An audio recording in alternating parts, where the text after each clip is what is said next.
Alrighty, and we're live. So hey guys, welcome back to Horsetooth Cinema. This is the second episode of my live streams, and the first, I guess, official episode of like Horsetooth Cinema Live, having a conversation with somebody. So yeah, in the first episode, we've got Leon from Leon Talks Film. How's it going, man? Hi, yeah, not too bad. Thank you so much for having me on. I loved our chat we had last time on Josh's stream, like about a month ago or something. So, been really Yeah. excited for this. Can't wait to No, talk about the weirdest films with you. I know that's the thing is like we connected on such like weird stuff, Yeah, like Exorcist 3 is better than The Exorcist 3. Exorcist, like Yes. all this kind of all Yeah, this it was stuff. just Yeah. it was all the like when I was like, okay, yeah, he's not gonna think the same way I do about Exorcist 3 or something like that. And then it just happened and I was like, okay, I like this. Yeah, man. Yeah, definitely. No, but it was awesome. Cool. But yeah. So yeah, I guess the first thing I'll just ask is just kind of open up to you, like, what have you been watching in the last week or so? Oh my god, I watched like 4 films today, so I can already start with that. So Yeah. I'll actually open up my letterbox because if there's anything that I'm forgetting, I'll hate myself if I I know. forget I'm gonna like do the something same good. here in a So minute. let's go. So what, we're on the 27th. Okay, so I'll go back to the 20th.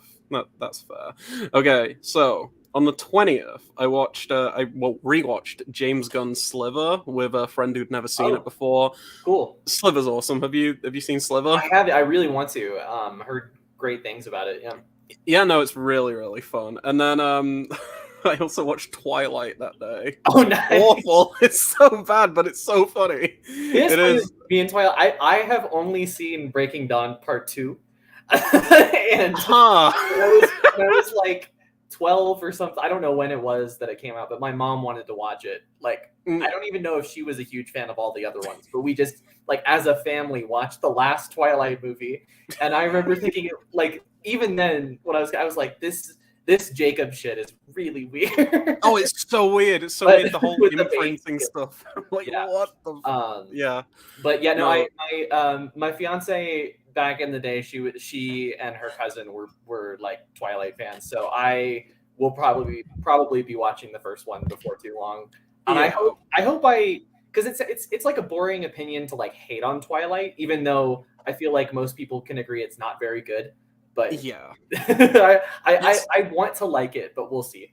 Yeah, it's got its audience where I'm like, I can see why some people would connect with this, but for me, for someone who's like looking for specific things in films, like I kind of want them to look good, at least like somewhat good. I want them to have like a semblance of interesting filmmaking. It just kind of goes out of the window for me with those films. But in terms of like so bad they're good kind of entertaining experiences, they're really, really fun. Sure. Okay. Yeah. Also, my dog is back. Hi, Oh, Bobo. no worries. He's been brought back. If you hear barking on the stream, anyone, it's just my dog. Yeah, before we jump on, it's Bobo. Is that his name? It's Bobo. Yeah, Oh, Bobo. nice. He's hopefully he's okay, but I never know with him. How about you? What are some of the films you've been watching? Because I got a big list and I don't want to just talk for like 20 Oh minutes. yeah, no worries. I guess I'll just go for the last week because I don't think like per day it's as much as what you've been watching. But so I did want to bring up about a week ago I watched one of my new favorite like So Bad It's Good movies. Do you know Manos: The Hands of Fate? I'm aware of it, but I've never watched it. I really want to see Manos. Add it to your list. It is so good. It's barely a movie. Like it's like the room at least has like it's like a bad story structure. Like, and if you really think about like what the story of the room is about, it's really just fueling this guy's ego. But like, yeah, Manos does not have any of that. It's barely edited at all. Like there are long shots that just hold on like the view of a car out the window and stuff like that. It's for every filmmaking department, it is a disaster, but it also manages to be really entertaining. So I definitely enjoyed it. How long is Manos? I must ask. It's really short. It's like 75 minutes, I want to say. Okay. It's very doable. Okay. It feels I can do longer than it is, but the signs of a true bad movie. Yeah, and I still don't know quite how to pronounce it. Like I think like because I mean I know Spanish, but it's like it would be manos, and manos means hands, which is really funny because that just means the movie is Hands, the Hands of Fate. But like I hear everybody who's reviewed it on YouTube pronounce it manos, but in the movie they pronounce it manos. So I don't know. But I'd say Manos probably. Manos, sure. Yeah. Let's see what else. I went to a theater near me recently and watched the original Django. I love Django. It's Django's so great. Yeah, that final shot my God. is like amazing. I've got the Arrow 4K. I imported it Awesome. because it's like the US one and everything, but I had to import it because I've always wanted to see this. It's so good. Oh, it's so good. No, but how was that seeing that in like theater and everything? Oh, I loved it. I saw it with a good buddy of mine. He really liked it, but I think saw it as just kind of like your standard spaghetti western. But like for me, like it was so much more like, it's so well directed. Yeah. Like just the way it plays with like scene to scene expectations, like what they do with the coffin, that he has, and like how they play with that kind of throughout is really cool. And then that last shot's just amazing. That last shot has been like etched into my brain since I've seen it. Probably my favorite ending to like a western that I've seen at least so far. Yeah, at least final shot. Yeah, I know westerns are kind of a blind spot for me. I need to see more, but like lots. Yeah. You left a comment on this review. I watched our Dario Argento's Dracula. Oh no! Oh God! It really did like kind of depress me a little bit to see like him make a movie that bad. Yeah. So somebody I follow on Letterboxd made a great review for it by saying like Dario Argento like leaps into the digital age by making the worst possible argument for it. Like the photography is so ugly. It like really looks like a porn parody. I said that in yeah. Oh, that was rough. Yeah. Oh, it looks painful. Yeah. I don't want to dig into later era Argento just because I've heard awful things. I've got Trauma, which I think is it 90s? Let me 90s. I've heard there's some okay ones in there. Yeah, I mean, Opera was like late 80s, I think. Yeah, I think Opera was late 80s. Opera, Opera late 80s. Yeah. Isn't there one called like it's not like Sleepwalker. It's something to do with sleep, I want to say. Yes, I know what you're on about. I can't remember the name, but yeah, it's like Sleepless or something. Maybe something. I think it's Sleepless. I think that sounds right. I've heard that one's okay. Yeah. After that, it's like like that era. I've heard the like Giallo film, like the one with Adrian Brody, is awful. I've heard that too. I've heard it's like some people said it's like I know a couple people who say that Dracula 3D is like kind of entertaining in a so bad it's good way. I don't think it is, but I can kind of see it. But like Giallo, everybody tells me like that's really boring. But then a couple others I'll mention are just some like because we connected a little bit on like Asian cinema and stuff. So I watched A Snake of June from Shinya Tsukamoto, who's the same guy who directed Tetsuo, the Iron Man. And I loved that movie. It was it's very different from. It's not really like a horror movie per se. It's much more of like it kind of is, but it's more of just like a Hitchcockian sleazy thriller. But the way like the cinematography is really cool. Just the way it's shot, the way it plays with like the environment of the city is great, and it's got a really cool ending as well. So I don't know if you have the Solid Metal Nightmares box set. No, I really want it because it didn't release over here in the UK. They kind of it's a separate label that Arrow actually owns called Third Window Films, who distributed them all, but they were all separate. So I'd have to either go my way of like picking them up, but I might just import the Solid Metal Nightmares box set. Yeah, I would just do that, so nice. Especially next time Arrow does a sale, because it was great value. Like I think it normally costs like $70, and I got it for $40 during the sale. So that's such a good price. No, for sure. Because that's what like there's so many in there as well. Plus, I really want. I think a couple of them are like 45-minute shorts, but still like I watched one of those and that was cool as well. But awesome. Yesterday I also wanted to mention this Woman in the Dunes by Hiroshi Teshigahara. I'm not too familiar. No, yeah, no worries. It's kind of, he didn't go on to do a whole lot else, but this movie is pretty esteemed. It's in the Criterion, or not Criterion, but like the Letterboxd top 250. Okay, nice. Yeah. Basically, it's about a guy who's like, I think he's an entomologist. Yeah, he's like studying insects, but he's out kind of on like doing field work in the desert. And one night he gets stranded and he has to stay the night in this village. But the house that he stays in is like in this hole that's surrounded by a sand dune, and he can't really get out of it. Like they just have to lower him in. So he kind of ends up getting abducted by it. And there's this like erotic relationship that he has with this woman that lives there. It's really cool. That sounds. I don't think I've ever seen sand be photographed in such a pretty, like, strange way. But yeah, it was great. I really love that one. I'll have to check that out. Yeah, no, that sounds fascinating. It sounds unlike anything I've ever seen before. It definitely was. Yeah, for sure. Yeah, no, that's fantastic. Yep. Well, is there anything else you want to mention, or we can always? I'll skim through some really quick. Yeah. I've got so many. So I checked out Ginger Snaps for the first time with my friend Brady. Awesome. He loves it. Yeah, I thought it was decent. I wasn't like head over heels, but I do want to like revisit it at some point and give it like a second shot or something, because I thought there was a lot great there. And have you ever seen Jennifer's Body? No, but I'm pretty aware of it. And I have some Ginger Snaps, so definitely. Very similar. Like I noticed a lot of parallels to them, and I'm curious if I always forget the lady who directed Jennifer's Body. It's Karen something but like that. whoever she is, not whatever, Jesus. But yeah, no, whoever she is, I'm curious if she was like inspired by Ginger Snaps, because it does feel almost like very similar in like specific ways. But I really like Ginger Snaps. It has some really cool like werewolf prosthetics and everything, and it's a fun time. It's a fun time. That's a good one. It was a first time watch for me as well. What, back in like October, just going through a bunch of horror movies.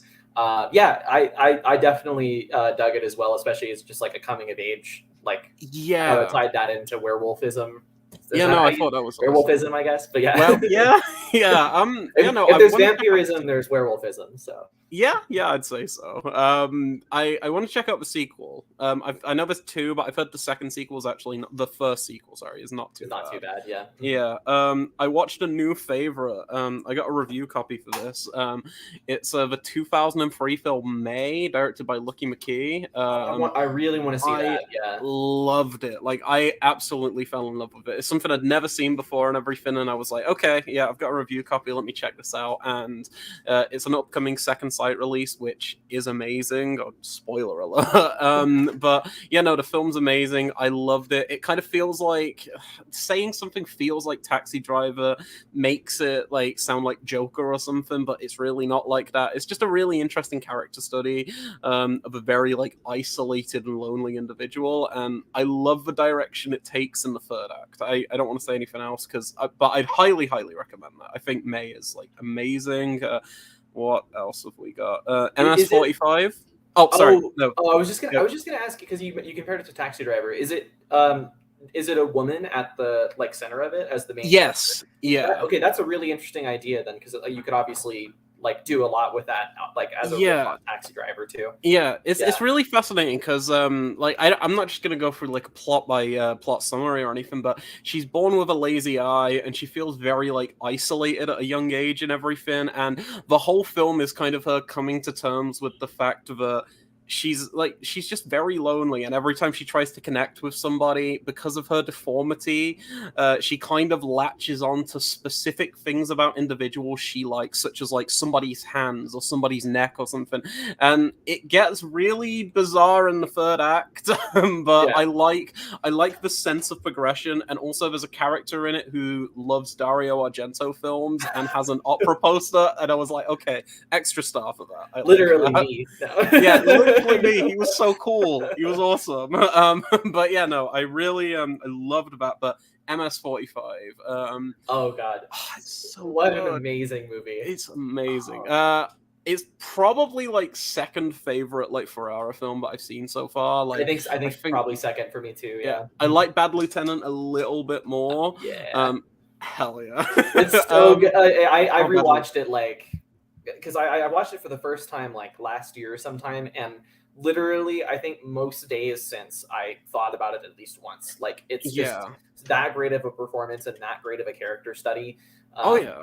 It invokes very like uncomfortable but like really complicated feelings because you know, despite what an awful person he is, you do get like so involved in his life and Oh yeah. really not rooting for him, but definitely like want to see his like redemption arc take place. Yes. But yeah, I rewatched it like, you know, a week or so ago and loved it just Oh, as much. it's So so good. yeah, So yeah. good. Have you ever seen Port of Call, New Orleans? Nick No, Cage? but I want to. It's a I've heard it has like fascinating Herzog nothing film. to do with the original. Oh, nothing. I can't remember if it's Abel who said this. I think like Werner was like, I don't know who Abel Ferrara is, and then Werner said some. Not Werner. I need to get this quote because I don't want to butcher it because it's so amazing. I watched the YMS video on Bad Lieutenant, and yes. he talked about that. I think it was Werner that said, like, I don't know who Abel Ferrara is. And I'm like, I find that hard to believe, but okay. I don't know. It's Werner Herzog. Like, I'm trying to find the quote that he said about. Oh, I can't remember what it is, but he said something about how he wanted like Werner to die in a car crash or something. And I was like, Jesus Christ. It was Abel so funny. said this about Werner? Yes, yeah, Oh but Abel said that to Werner. Werner's a weirdo, but he's not. I don't see Werner as a dick. I just see him as a weirdo who like eats shoes and stuff. Right. Have you ever seen the interview between Abel Ferrara and Conan O'Brien on? Oh my god, I watched it for the first time like 5 days ago, and it's the funniest thing I've ever seen. He is just out of his mind, like drunk or high or whatever or something on Conan's show. He's just sitting in his chair like this the whole time. It's so funny. I found out about that interview because Conan has a podcast. I don't listen to it, but I got a video recommended on YouTube with him talking about Eric Andre, because the Eric Andre show just got a new season that's like airing now. And they're just talking, and at the end, Conan goes on about how he had one guest on him who bailed before they even came out, and it was Abel. It was that interview, and he basically tried to run out of the building because he was so anxious that he didn't want to like appear on national TV. So it kind of makes sense why he was like this, like the most. He didn't want to be. He mentioned that because the way I had heard about that interview was I was watching Conan interview Willem Dafoe. This was like years ago about the Lighthouse, and Willem Dafoe was like, "I'm a big fan of that interview you did with my good friend Abel Ferrara," and Conan was like, "Did you know he ran out of the studio beforehand?" So funny. Yeah. Oh no, awesome. I love that. But MS-45, what a film! Like that.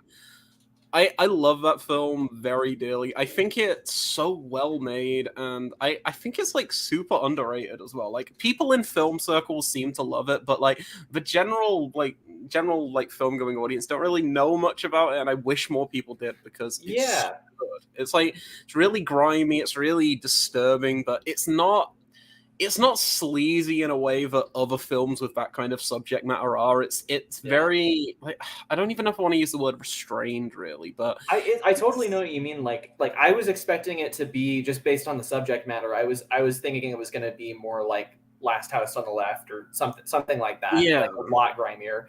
I mean, it's grimy, and obviously the inciting sequence is very brutal, but it's not like the film itself isn't exploiting it per se. No, absolutely. Like not. it's definitely like, I mean, and the whole thing is like it's kind of a commentary on those kind of movies, like about like how it really about how it can be empowering, but also it just kind of destroys the character, you know. No, absolutely, yeah. I watched it for the first time about 2 years ago, I want to say, and in the past few like months or so, and we'll get onto this because I noticed you'd seen at least 3 of them, but I watched the Death Wish films for the first time. We'll talk about those in a moment. Oh, we definitely will.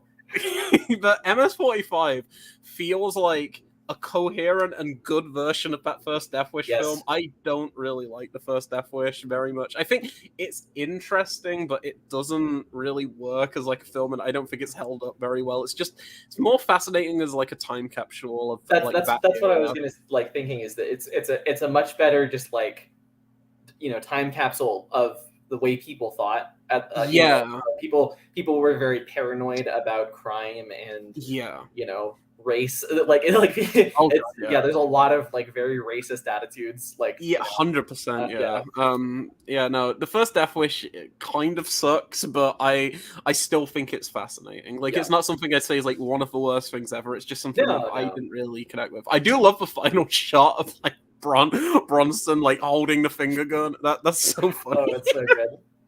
But yeah, no, MS-45 is fantastic. Yeah, definitely. Do you have anything else to say about that one? Just because I feel like I've been talking. No. I think I've said most of what I have to say about it. Do you mind if we start getting into some comments a little bit? Oh no, absolutely. I've noticed we've got like quite a few. Leave them hanging too much. Yeah, so we'll start off. We got Josh saying, "Hey fellas, hi Josh. Great to see you both. Great to see you as well, Josh. Hope you're doing well. Yeah. We both caught a little bit of your stream and stuff on Instagram. Yeah, we're always here to chat, man. And I'd love to get you on next week. So yeah, awesome. And then he also asks, what's your most anticipated film for the last half of the year? Mine is Past Lives. If the UK gets their ass in gear and releases it, I feel that way about my local area a lot of the time too, just in terms of getting interesting stuff into even what my local like independent cinema is kind of slacking. Like they're playing a lot of nothing wrong with rom-coms, but just there's a lot of very like it's just kind of like taking up space too much right now. We need Sanctuary. We need all this kind of we need Marvel movies. we need Master Gardener. We didn't get Master Gardener here. Master Gardener. Have you not seen Master Gardener? No, I haven't seen Master Gardener. I checked it out. It was actually good. I won't say much. I didn't love it in the same way as like First Reformed, and I need to see the card counter because I've heard they're kind of like thematic trilogy of sorts. But yeah, no, I liked Master Gardener. I think it's decent trader. I think it's kind of something that he's done before, like 4 or 5 times in his career. But I love Joel Edgerton's lead performance. I think he's great. Awesome.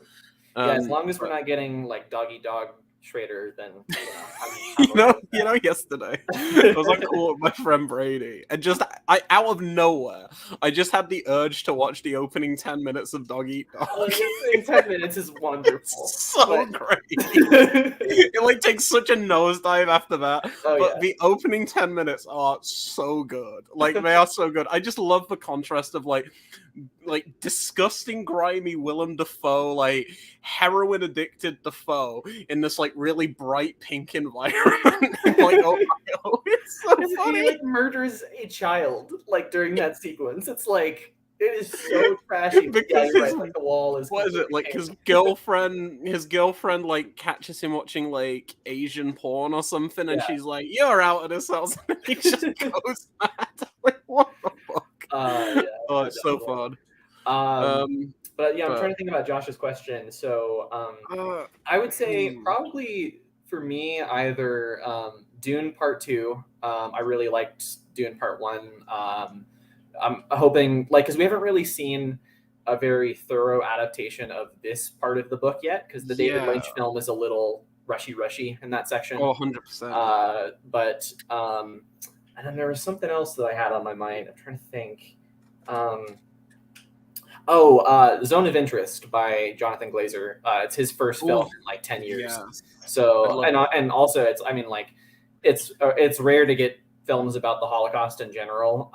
And so I'm always kind of intrigued to see what directors will do with that, because it's obviously a very, sensitive and unique thing to approach in film. So I love Jonathan Glazer. Under the Skin's fantastic. Have you ever seen Sexy Beast? No, I really need to see Sexy Beast. I've only seen Under the Skin, but it's like it's in my top 100, like for sure. I love that movie.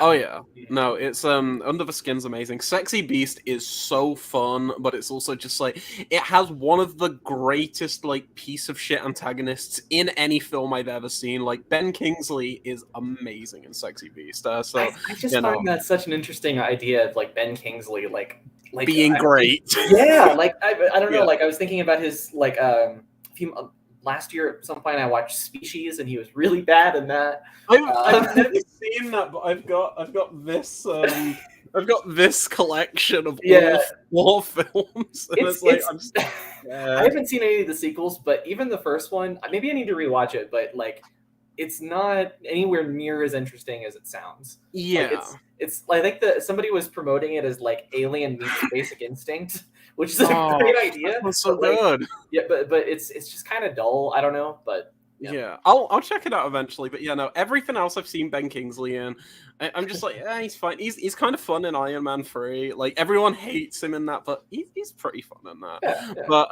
outside of that, like I've not seen much with him in where I'm like, oh, that's a great performance. But in Sexy Beast, he's just on another level. He's like giving an 11 out of 10 performance, and awesome. It works perfectly for the like tone of the film.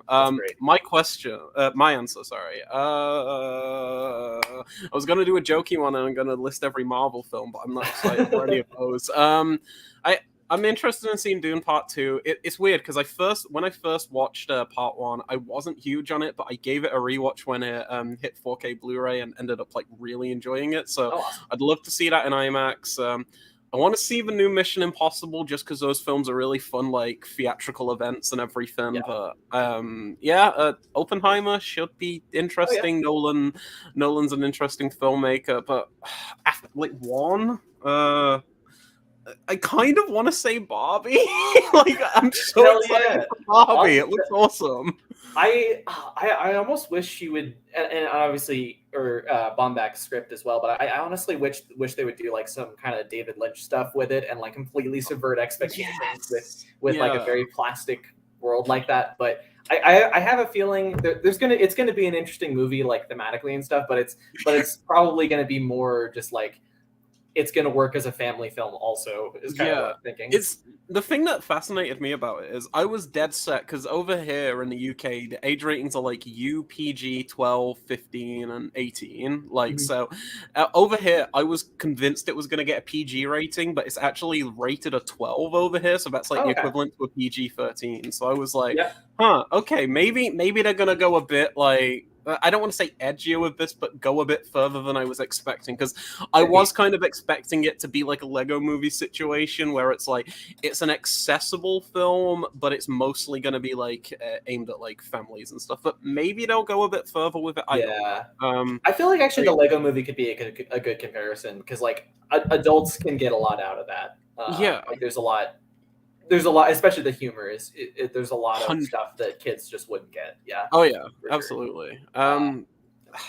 Most anticipated film probably. I'll go Barbie. Like I'm having a look now on like what's most anticipated. Oh, I've got it. Okay, I got 2 superhero ones, which is weird for me because I don't like superhero media, and for very very different reasons. Okay.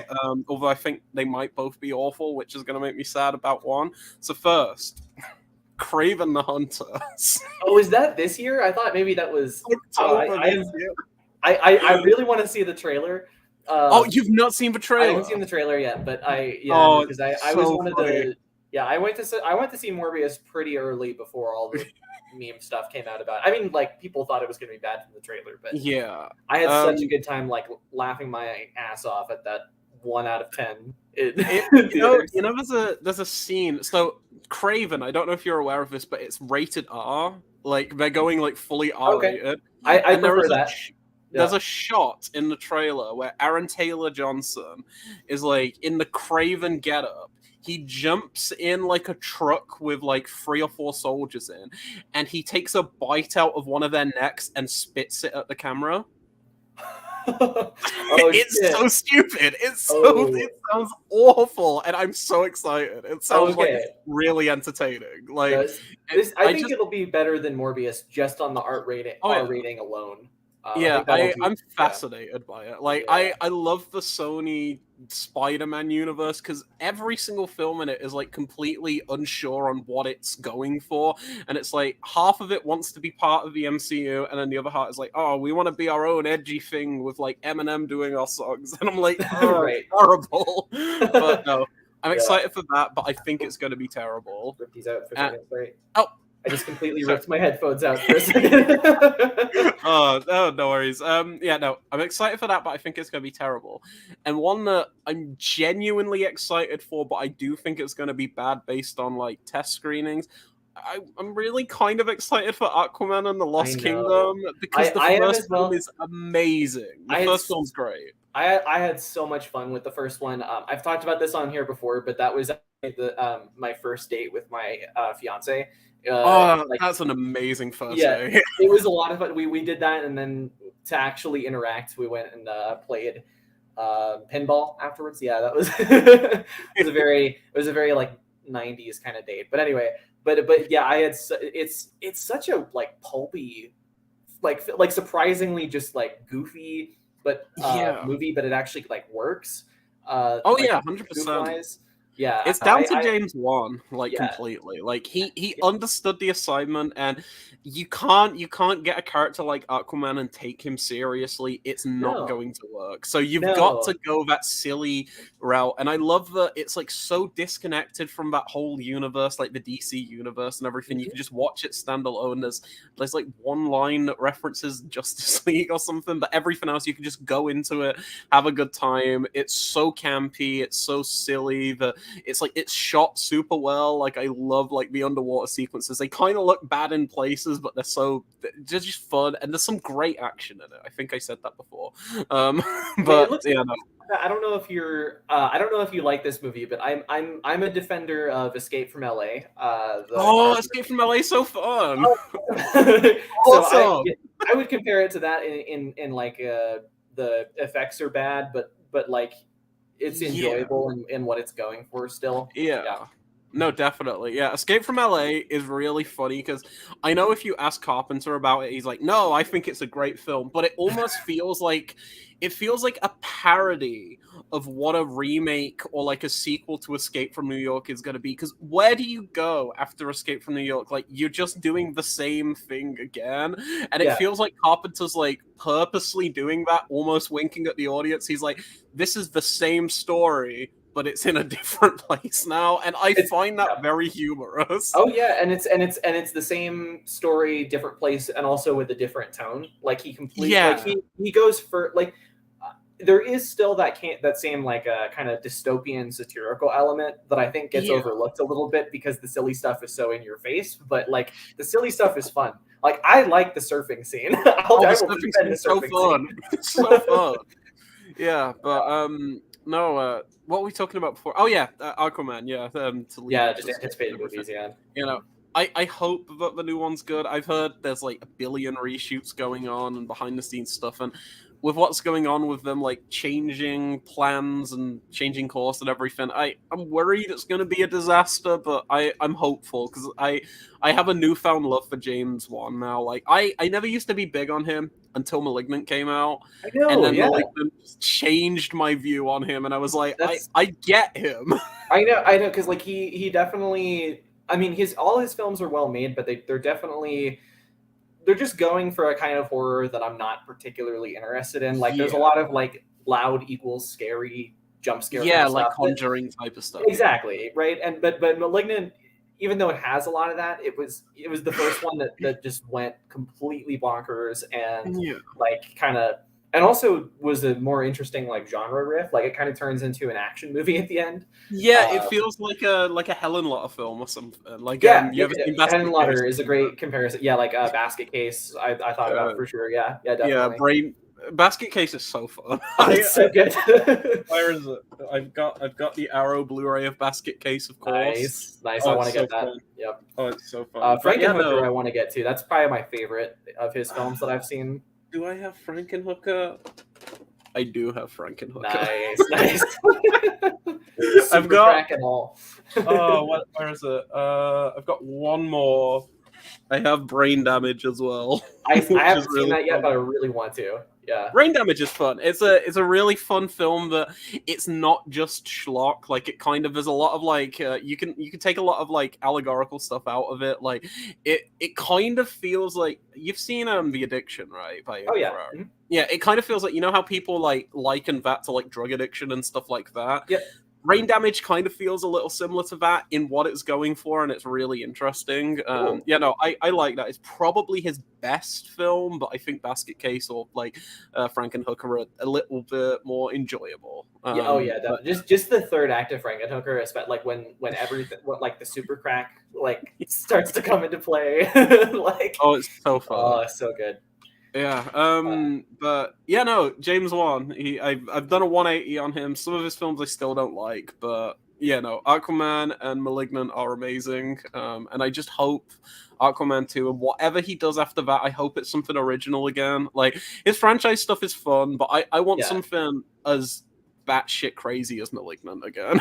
I think with Malignant, I don't know the exact deal he worked out with Warner Brothers, but I have to feel like it was something like 2 for 1 or 1 for, or like 2 for 2, because like in that he makes them $1 billion with Aquaman stuff, and then they'll give him 50 million to just do whatever he wants. Yeah, and just burn it. Like there's no way that would have got financed. No way. No, absolutely not. Yeah. The weirdest thing about it is like not that Malignant is going entirely for this, but like it's kind of riffing a bit on Giallo stuff with like it's like visuals and stuff, like with the knife Primary and everything, color, lights and stuff. Yeah. So it was really fascinating that and Last Night in Soho came out the same year, because like they were two kind of like Giallo throwback riffs, and it was really weird because they came out within months of each other, and I've not seen anything since then. And it was just such a weird kind of year for that kind of thing, because you've always got that thing where it's like White House Down and Olympus Has Fallen, you know, where the two similar films kind of,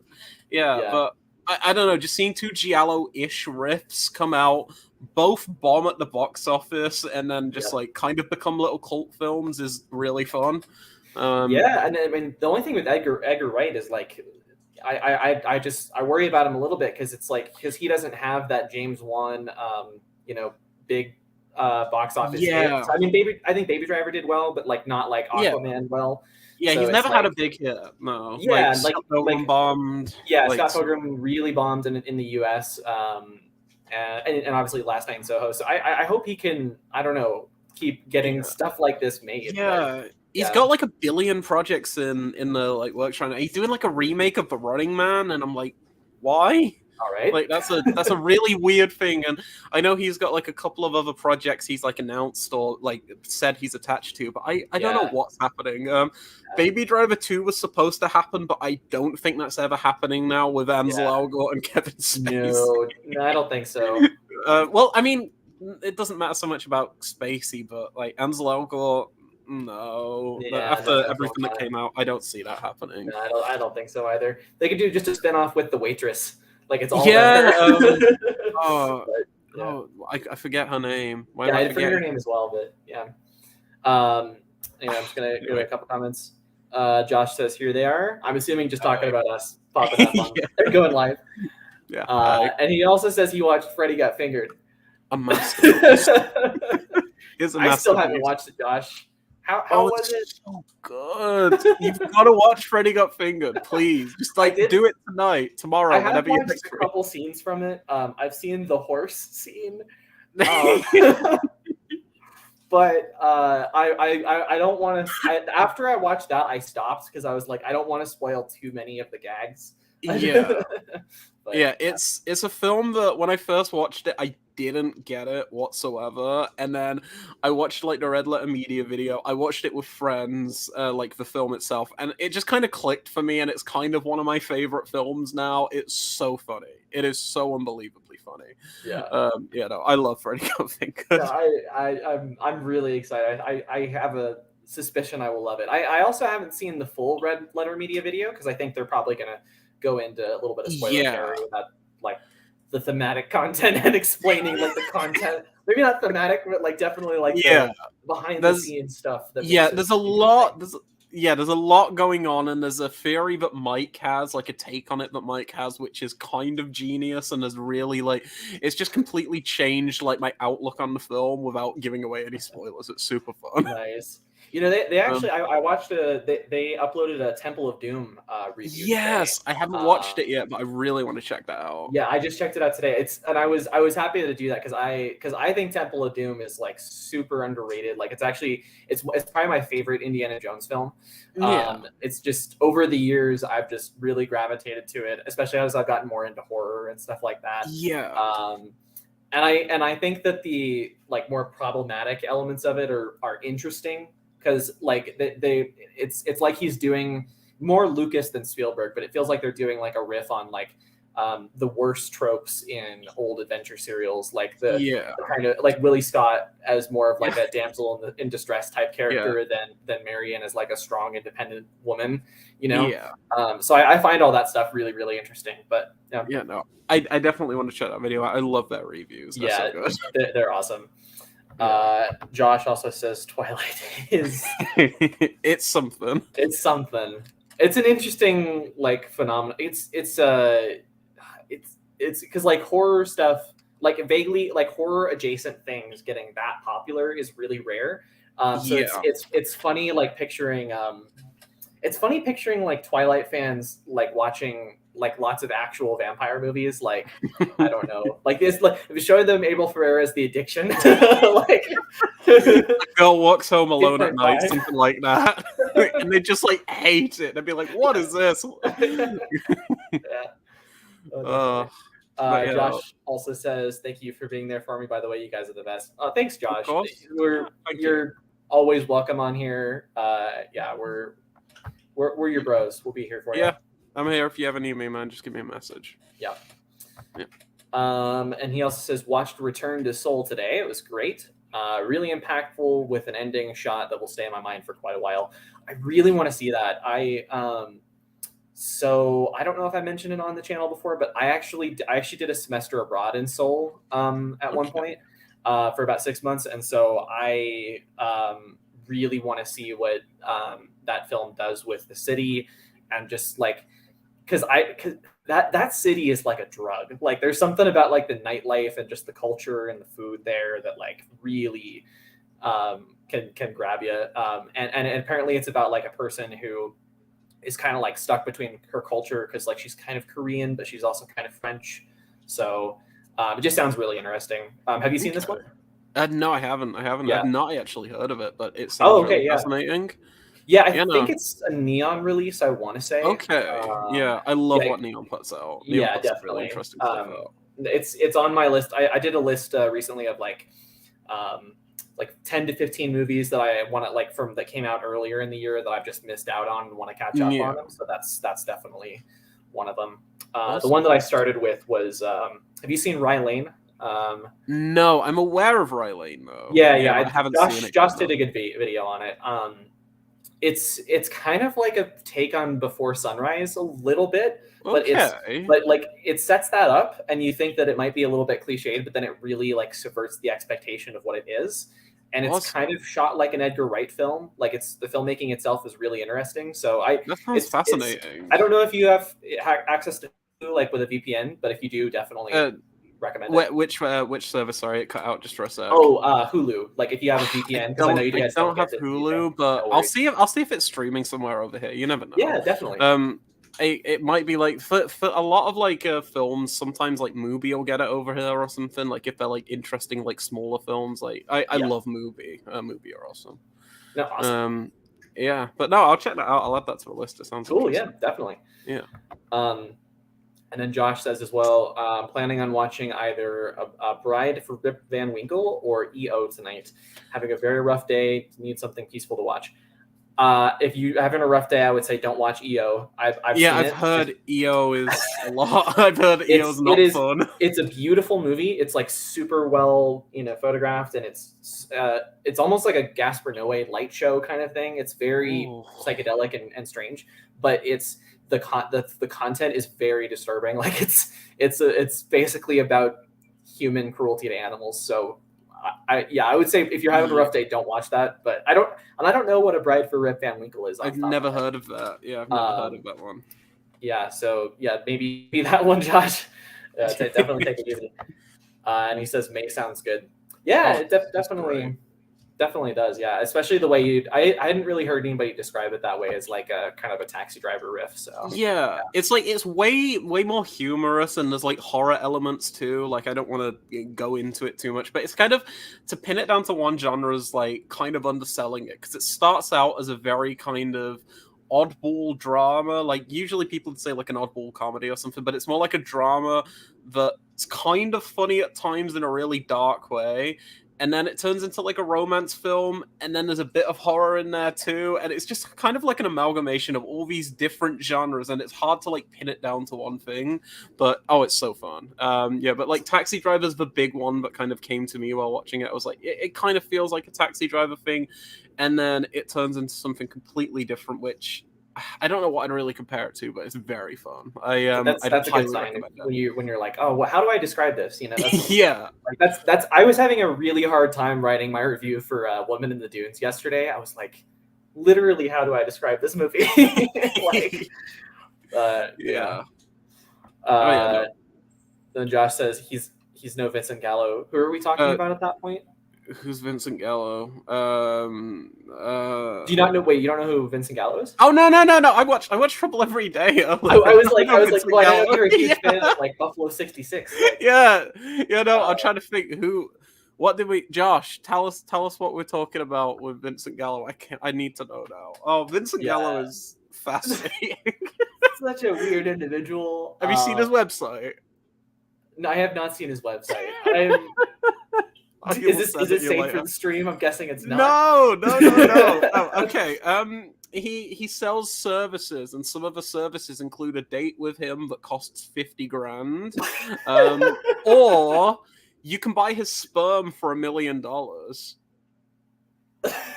I like how that's more expensive than just hanging out with him for a day. Yeah, like, it's like his byproduct. I mean, I know what it insinuates, but like, Jesus. Yeah, I wouldn't say like pull it up on stream, but check it out in your own time, because I will say it's kind of really offensive and tasteless, some of the stuff he says. Like, he's really, like, he makes some comments about how he wants like a Jewish lady to like take it so he'll become famous in the film industry, and I'm like, what the fuck, man? No, and buddy. yeah, he says some really like crude, awful stuff, but it's very fascinating. Let's just say it's fascinating. His website. Oh my god. I think I had heard that vaguely before, but I just completely maybe intentionally erased it from my memory. Who knows? Yeah, he's a nut, but I love his art. I think he's great. Yeah. Apart from Shut In, I watched Shut In that came out last year. It's the Daily Wire film. I was gonna say, is that the Ben Shapiro one? It's so bad. It's so bad. So I don't know if you know Sleazoids podcast. They do like horror not genre too films. Sure, but yeah, but they on their every year they do like a best movies of whatever year video or podcast, and it's usually like 4 to 5 hours long, because they spend so much time just listing honorable mention kind of under the radar genre films, 3-star classics, as they say. Nice. But they one of the hosts was talking about like a left-wing version of that they were like, it's okay, I'd recommend it. And he was like, because I'm recommending that, I'll be fair and balanced and recommend Shut In as well. And he's like, but it has some really like evil undertones about how it's like horrible. drug addicts should just be cleansed from the earth and stuff like that. Yeah. I think that's so it's terrible. Like, are you aware what like role Vincent Gallo has in that film? Not exactly. He plays a pedophile. Oh. He plays a pedophile, and he's trying to kidnap the main protagonist's daughter when she's locked in a cupboard. It's not good. It's really rough, but there's some great line delivery from Vincent Gallo, I'll say that, but it's like disgusting subject matter, and I'm like, why did you come out of acting retirement for like 10 years for this character here? Like, what spoke to you about this character, Vincent? He's so weird. He's so fucking strange. if they want to make like right wing genre films, they just need S. Craig Zoller, like the Bone Oh, S. Tomahawk Craig guy. Zola is He's so amazing. good. I've Oh my still god. only seen Bone Tomahawk, but I really want to check out Oh, Brawl in Cell Block 99 and Drive Across yeah. Concrete. I think Dragged that's the other one. Across Concrete is so ambitious, and although there's certain kind of like politics in that film that I don't align with whatsoever, I think it's like he says he's very ambiguous, like, and he doesn't like make politically driven films. I disagree. I I very much disagree just from disagree. seeing Bone Tomahawk, but I also Yeah. but like I think you can it makes the films interesting. Like because Bone Yeah. Tomahawk, it's like there's bad like racist politics in it with like the Native Americans, but it's also Yeah. a revisionist Western in a lot of ways that has like distaste for that. So it's Yeah. especially with just It's how like, ugly the film gets by the end with all the oh cannibal yeah. stuff, you know? Yeah. I Yeah. think I think it's really interesting too because I don't know if you're into like music reviews or anything, but do you know Anthony Fantano, like Needle Drop on YouTube? Um, I'm aware of him, but I don't really watch much okay, music review stuff. Yeah. he made a tweet like a couple of years ago, which I think's really interesting, where he said right wing people who try to make art kind of fail at it 90% of the time, and they just kind of right wing art kind of sucks. And for the most part, I do agree, but then you get like an S. Craig Zola here, and it's like I don't agree with what you're saying, but I really love what you're doing. And it's like Absolutely. it's so tricky because That's, I yeah. love his films. Like all three of his features I've seen so far are great. You know, he was working on a western with Park Chan Wook at one point, Oh shit, that would which be would have been great. amazing. Yeah. And I really hope that happens. Because I'm trying to think if like Park Chan Wook has made many films that are not explicitly about Korea. Yeah, because I still need to see Decision to Leave, which I've heard is Oh, it's amazing. really good. I want Yeah. to give it a second watch because it didn't resonate with me as strongly as some of his other stuff on Yeah. it's especially the filmmaking end is really dense. Like he does a lot of weird stuff with digital that I'd never really seen before, Okay. which is fascinating. But and he ties it into like the themes of like people being really disconnected from each other, and Yeah. that's tied into like noir pulp because that's kind of a very noir trope of Yeah. those kind of lonely characters. But it all didn't really mesh for me super well on the first viewing. But I need to see it again. Yeah. Yeah, no, absolutely. I love where is it? I'm looking oh, I've got this like Arrow release of like his Vengeance trilogy, which is Oh, like really awesome. cool. Oh, I want to But see the yeah, other two. I've still only seen Old Boy. Obviously, I love it, but I really so want to see the other two. so I saw Old Boy super young. It's one of the first foreign language films I ever watched. I should not have watched it at such a young age, but it's left an impact with me. It's like a Mhm. really kind of I want to say important film for me because it's something that kind of led me into like checking out cinema that's not in the English language, especially when I was like super young. Like I'm talking Yeah. like I was like 10 years old when I watched Oh it. my Should god, not have. that is Yeah, young it for was Old Boy. Yeah. super young, but I really love that film, and I went through a trilogy watch with my friend Brady, and we watched them in order. And I've got to say, even though I've only seen it once, and I don't score it higher than Old Boy, I think my favorite is Sympathy for Mr. Vengeance. I think that film is so fascinating. It's I've like, heard great things. It's yeah, I know Sean Baker said it was his favorite. We were talking about Sean Baker before we came on. yeah. Yeah, lots of people singing the praises of that one.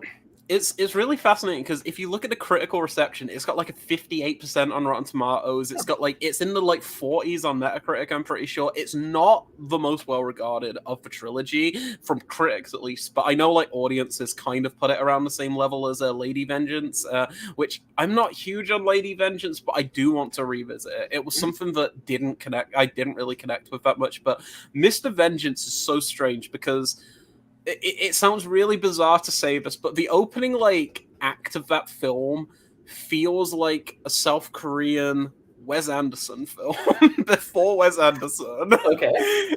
And then it turns into like the most grotesque kind of like thriller you've ever seen.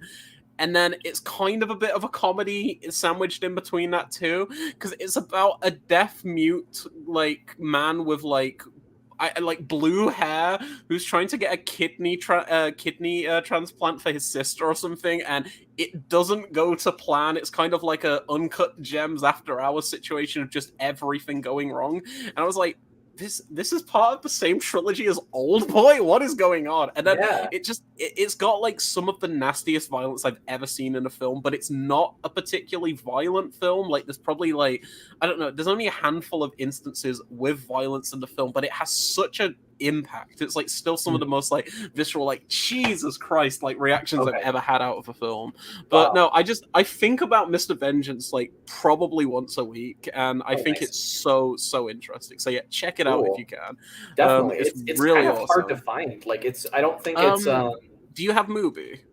Oh, it's a movie title. Oh, okay, I can do that. I think Mubi have it in the States, because I was going to watch it with my partner because she's in the States, and it's on Mubi right now. So if you can get a free trial or just like buy a month of it, it's on there. I think they have Lady Vengeance too, but they don't have Old Boy. But if you've seen Old Boy, then yeah, I've seen Old Boy. And actually that makes sense because they have a lot of Park Chan-wook stuff. Like I think they have JSA. They have. I've got JSA, but I need to watch it. Like I've never seen it, but I've got the Arrow release. I've heard good things for the most part. I'm super, because I'm actually a political science major, and so I'm super fascinated by North Korea and the whole like situation there. But they definitely. Move on to the next comment. We got Winslow Wave.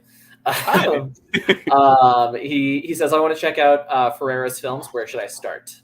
That's a really good question, because it's like there's a lot of different places you can start in. Yeah, I'm only familiar really with his early output, like I was telling you earlier. Like I've seen a lot of his stuff like pre-2000.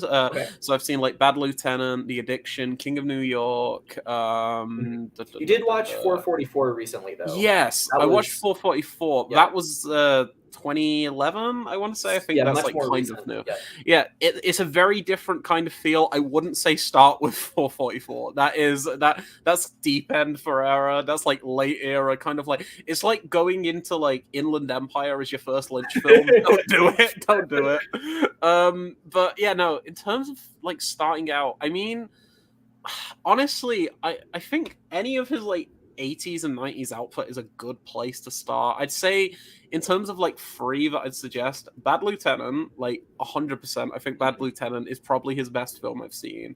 MS-45, because I don't know, that's just a really, really solid film. And maybe it's not one of my favorites, but I know a lot of people love King of New York. Like I really like King of New York. I don't think it's like as great as like some of his other stuff. Like it's just a bit lower for me on the I need to rewatch it as well, because I think I feel similarly, but it's funny because that was the exact three I was going to recommend. That's great. I love that. Especially King of New York. I think it's not the most Ferrera film I've seen, but it's definitely a good entry point. Amongst those three, I would say it's the most accessible. 100%. Yeah. Maybe Miss 45 right next to it, and Bad Lieutenant is accessible, but it's just the content of it is so like grotesque and like horrible that it's difficult to recommend. 100%. But it's well worth it, especially if you like the other Ferreras you see. And I'll pretty much agree with you. Like, just don't start with his late period stuff. So the only one I've seen is Siberia, which I actually really liked, and I maybe want to get more into Ferrera's stuff. But yeah, it's exactly like it'd be like watching Inland Empire as your first David Lynch movie. Like, it's really abstract, really. It's just like him getting to this like late in life depressive phase and just making the most out there, like hard to follow thing possible. but it's actually like strangely emotional at times. So, yeah, I really want to check that out. I watched China Girl earlier as well, which is one of his like 80s films. I'd never heard of it before earlier. I was just going through what's on Tubi, and it's like, the best way to describe it is, and it sounds so weird saying this about a Ferrera film because you'll be like, what? It's a cross between Romeo and Juliet and West Side Story. It's so weird. Okay. It's a film about two like opposing families. You've got a very like American Italian guy, and then you've got a family who live in Chinatown, and the two fall in love what do you call it, like young adults from both Yeah. like groups and everything. It's kind of a love tale. It's got some really really great action in it. Like some of the violence is really disturbing, and it goes like so far. But out of everything that I can compliment the film about, I genuinely think it might have some of the best like neon infused lighting I've ever seen in a film. Like ever. Like there are shots of like Chinatown in the rain, and you just see like the neon signs as it's like raining and people are being chased down the street, and I'm like, this is gorgeous. Like it's like so Blade beautiful. Runner cinematography. Yeah. Oh yeah, it's so pretty. It's such a pretty film. But yeah, no, it's if you're into like 80s kind of like sappy, well, I don't want to say sappy, but like kind of cheesy, like like The Lost Boys or something like that, where you've got like your stereotypical kind of 80s films, and they've got that kind of schmaltzy energy. I think schmaltzy is the right word. I think it has a bit of that, but it goes really really dark. I think I'd recommend it, but I wouldn't say check that out if you're trying to get into his work, because you'll check out something like Bad Lieutenant and you'll be like, this is the same guy. I think don't go for that first. But yeah, the three that we both suggested, I think, are good starting points. Bad Lieutenant, I would say so MS-45, and King of New York. Yep. The first one that I watched was actually The Addiction. The Addiction is so good. I had heard such kind of interesting things about it, and I wanted to start in with him kind of where he has a foot firmly in genre world, if that makes sense. Yeah. Because it's a horror movie for sure. It is less traditional and like more abstract kind of than like your typical vampire movie. But it's a really cool take on the vampire movie. I don't know if I'd recommend starting with that like I did, but it's good. Once you get to it. I think my first was, I want to say King of New York. I think it was King of New York. So I think it's I think I watched that and I was like, yeah, that's pretty good. And then checked out some of his other films, and then I was just like, I really like these even more than King of New York. But I like that King of New York was there to kind of introduce me to like the world of Ferrara. Yeah, absolutely. I'm so glad we got to talk about him. I know, it's awesome. I don't even know if we talked about Ferrara when we were on Josh's stream. I don't think so. But, yeah, but I just found out that you're a Ferrara fan. I'm like, awesome. He's so cool. But Josh says about him, don't watch Padre Pio. Jesus, what a mess. So, is that the Shia LaBeouf one? Yes, this is his new one with Shia LaBeouf. So I like the concept. It's a very Ferrara thing. It's kind of reminds me of when he was doing Pasolini. It had a lot of Catholic stuff in the background, lots of kind of historical revisionism and stuff. But this one, from what I know from people who have seen it, who are even the people I know who like late period Ferrara aren't huge on this one. Yeah. So I'm not super looking forward to it, but I will check it out at some point. I want to see. I forget what it's called. It's the Ethan Hawke one, like Zeros and Ones or something. Zeros and Ones. Yeah, I've heard. I've actually heard pretty good things about that one, but it's I've heard it compared to like Siberia as like it's really hard to follow. but the ideas are cool. Like it's I think some of it's about like torture and like the post 9/11 world. Yeah, I've got to say, like, watching 444, and I watched a short film he did for that. I forget what the short film collection was, but it's like 42 something, where it's like a collection of like 42-second short films and everything. They got like Gaspar Noé, they got David Lynch, like a ton of directors to do one. And he did one for it, which I checked out earlier because it's on YouTube. And it's basically compiled of like really hazy, distorted footage of like 9/11, like the towers, like the planes hitting the towers, and I was like, Jesus, like it's a very disturbing like 42 seconds. But I've noticed a lot in his work in 444 as well that 9/11 discussions are very kind of prevalent like after the fact, because obviously he's from New York. I think I read that after 9/11 he moved to like some European country just to get away. I think he moved to Italy, if I'm not mistaken. It might have been to Italy. It does seem like he's trying to live this like Pasolini, but not getting assassinated. Yes. But no, it does seem like that I can imagine how obviously the the tragedy of 9/11, and just like the city turned into like a war zone, but Yeah. combined with the fact that we went to war against a country who didn't attack us right afterward could Yeah. have really messed with his head, and he kind of Oh just wanted yeah. to get out there. Yeah, I'm interested in checking out some of his work post like 2001 for that reason, because 444 had like elements of that. Like there were some discussions in regards to like post 9/11 talk, and it is a film about like the world ending as we know it, like in 444. So it's like there are like kind of parallels and like similarities, and I was like, this is interesting. So hearing that zeros and ones is kind of also like dabbling in talk like that, it's fascinating. I'd like to check that out. Yeah, yeah. I heard that Ethan Hawke apparently just read this. He like read the script, and he was like, "I'm not even gonna call this a script, but like it speaks to me. Like I can't even really Yeah. explain it, but it resonates with me. So that's cool. That's kind of like what I'm expecting from Ferreira at this point. So Yeah, no, absolutely. I just love that he's in his like old man phase of doing whatever the fuck he wants. exactly. Yep. Yeah. And then Winslow asked, "Have you seen the Harmony Korine interviews on Letterman? Apparently, he was banned from the show after going through Meryl Streep's first backstage." I haven't What? seen that, but Harmony Korine is so funny. He's a crazy man. Oh, he is a crazy man, but I didn't know he resorted to like actual theft, like after being a famous person. That's so funny. Wow. What do you think of Kareem? Also, have you seen that interview? I still haven't seen any of his films. I really do. I really want to, because I feel like he's a director I would connect with, especially like Spring Breakers and Gummo and stuff like that. But I've seen a couple interviews with him, and I've read like lists of films that he likes, and I'm intrigued. He does seem like a Gaspar Noé type. Yeah. But he loves Miami Vice. Like that's kind of what got me to check Miami Vice. So his interview quote about like talking about how much he loves that film, but he doesn't even watch it with the sound on. He just watches it for the like purely visual experience. I'm like, that's awesome. Honestly, I really need to go back to Miami Vice, but that's not too dissimilar from my experience watching it. Yeah, like it is so like it's so fascinating. It's a great visual experience. Oh, yeah. But it is like for lack of a better term, it's utter nonsense. Like there is no coherent like anything in that film.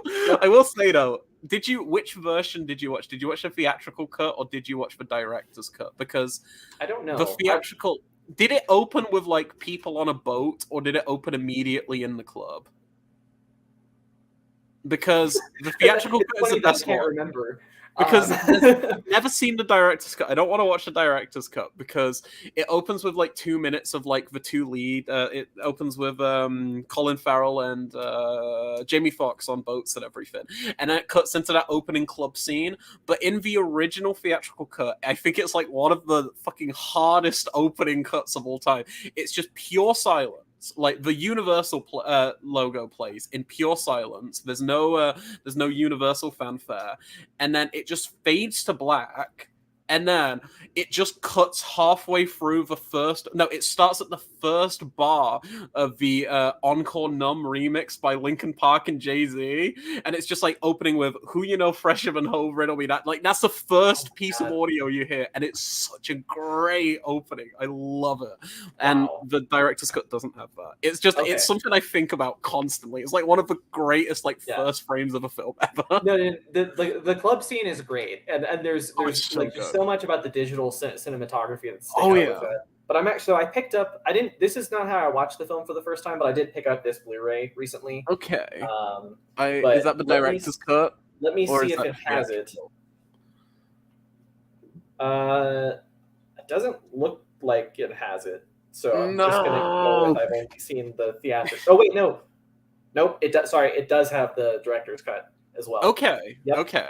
Yeah, the theatrical cut is amazing. I've still not seen the director's cut just because it doesn't have that like killer opening. But yeah, I love that first frame so much. I'm definitely planning on rewatching it at some point. I do want to really connect with it. I want to be the kind of person that's like, it's my favorite man film, but I just can't. Like, if I'm being honest, I just really can't. But it's like Collateral for me. I fucking love Collateral. Oh, I love Collateral. I love Heat. Thief. He's fantastic. Awesome. Thief's great. I gotta pull it out. Where is it? I got the Thief Arrow release. Where is it? Actually, I'm curious about this because I have the Criterion, and I kind of want to compare the two because I'm curious about other. We were talking about like exclusive special features earlier. I'm looking at ST. One moment. Oh, my computer went off. Ah, sorry. Oh no, you're good. Yeah, you get a little darker there for a second. Yeah. Where's Thief? VVSST. I will find it. S. T. Time Bandits. Okay, it's got to be hit. Tide Land. No. There it is. There we go. Thief. Oh, nice. Okay, it's the same cover. Well, no, actually, different cover. Nice. But those are both so good. This has a new 4K restoration of the director's cut. It's got a commentary with Michael Mann and James Caan. Yep. It's got the directors, which is a 2001 documentary on Michael Mann. Okay, this doesn't have that. But okay, it has Stolen Dreams, which is a new interview with James Caan, filmed exclusively for this release. Hollywood USA James Caan, which is an episode of a French TV series devoted to the actor, filmed shortly after Thief completed production. There's The Art of the Heist, which is an examination of Thief. And then there's the theatrical trailer and reversible artwork. What does the Criterion have? So the Criterion has the 4K restoration. It has the audio commentary from Mann and Caan. Okay. It has new interviews with Mann, Caan, and Johannes Smoling of Tangerine Dream, nice. Who obviously did the soundtrack.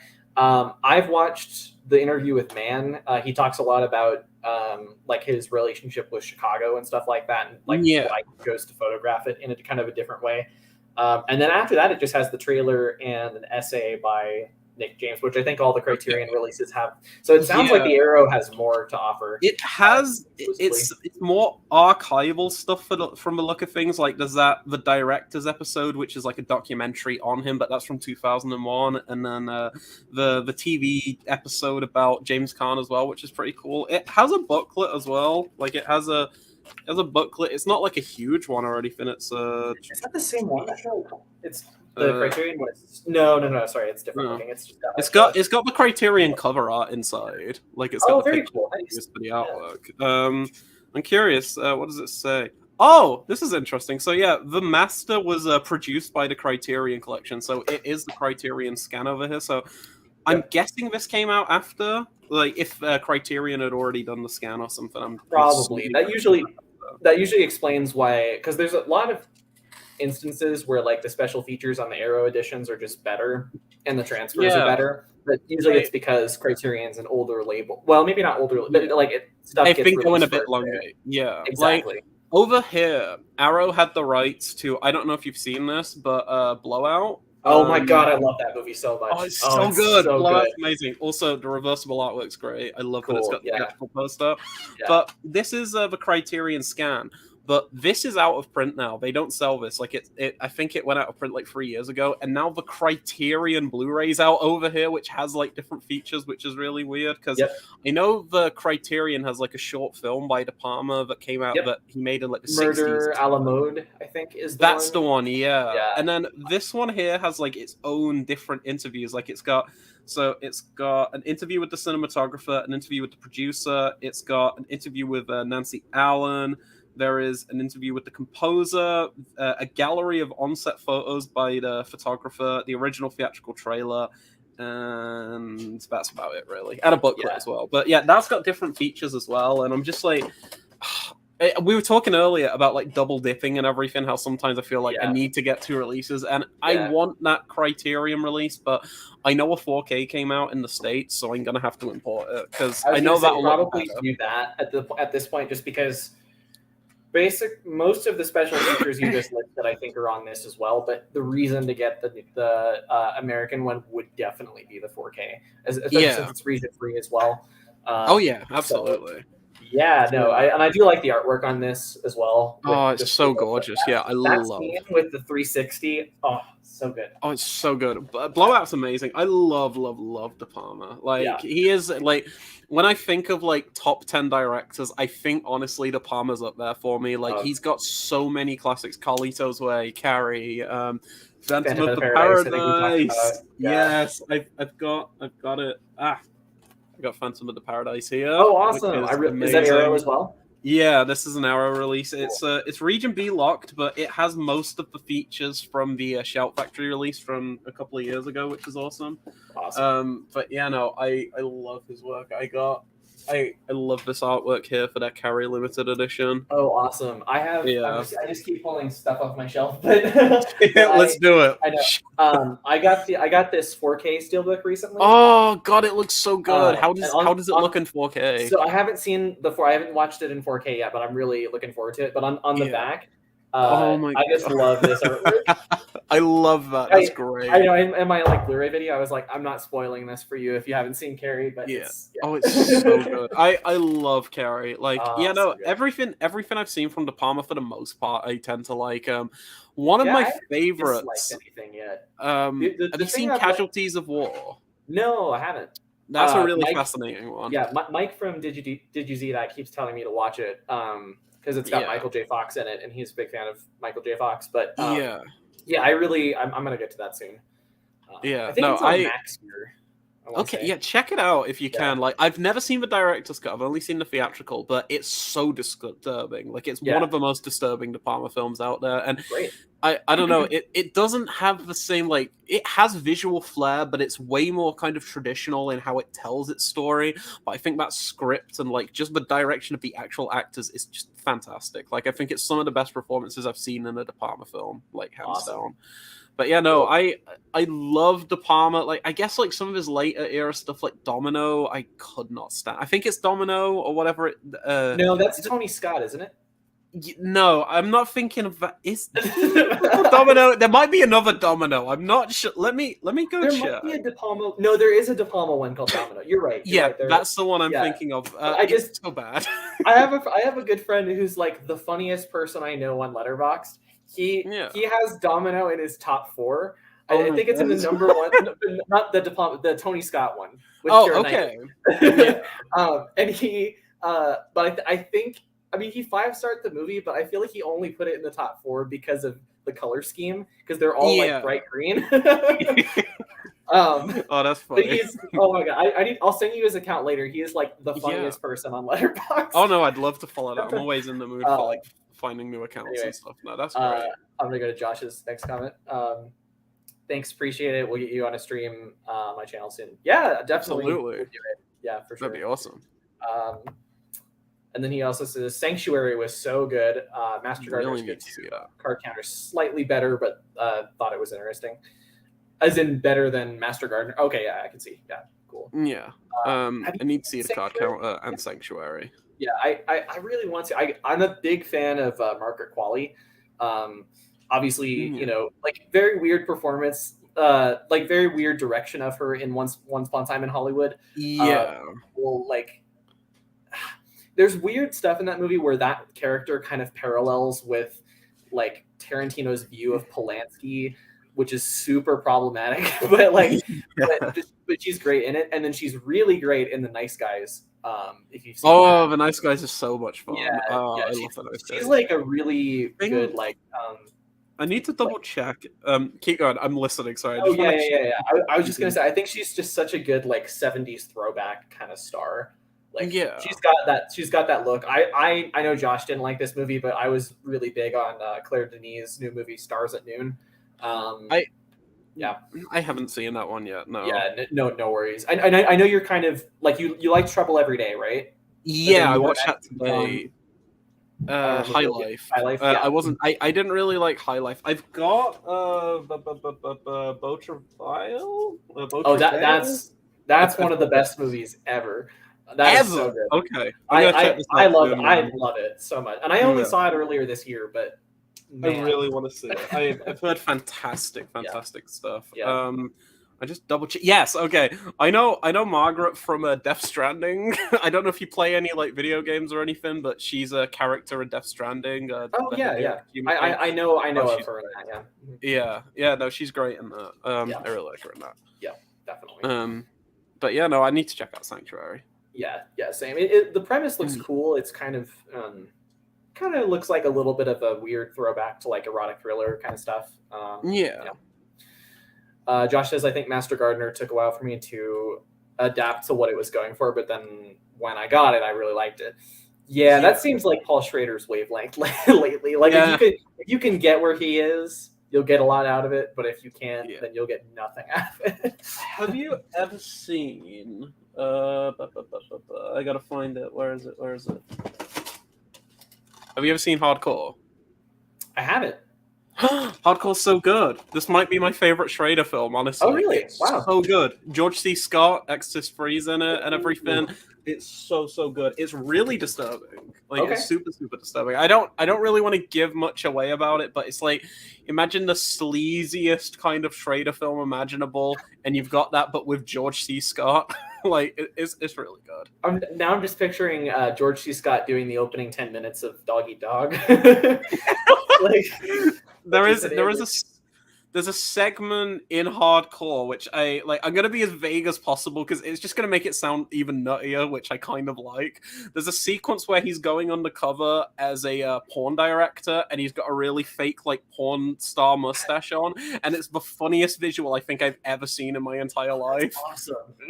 Yeah, no, it's so sleazy, but it's really great. It's got one of my favorite posters of all time. Like I don't know if it's gonna show up well. It's gonna be reversed. 1 minute. No worries. I'm gonna find the poster. If I went dark, I'm so sorry. I'm just gonna send it to the chat for you. This poster is incredible. It's such a funny poster. So I've sent it to the private chat. The private chat. Yeah.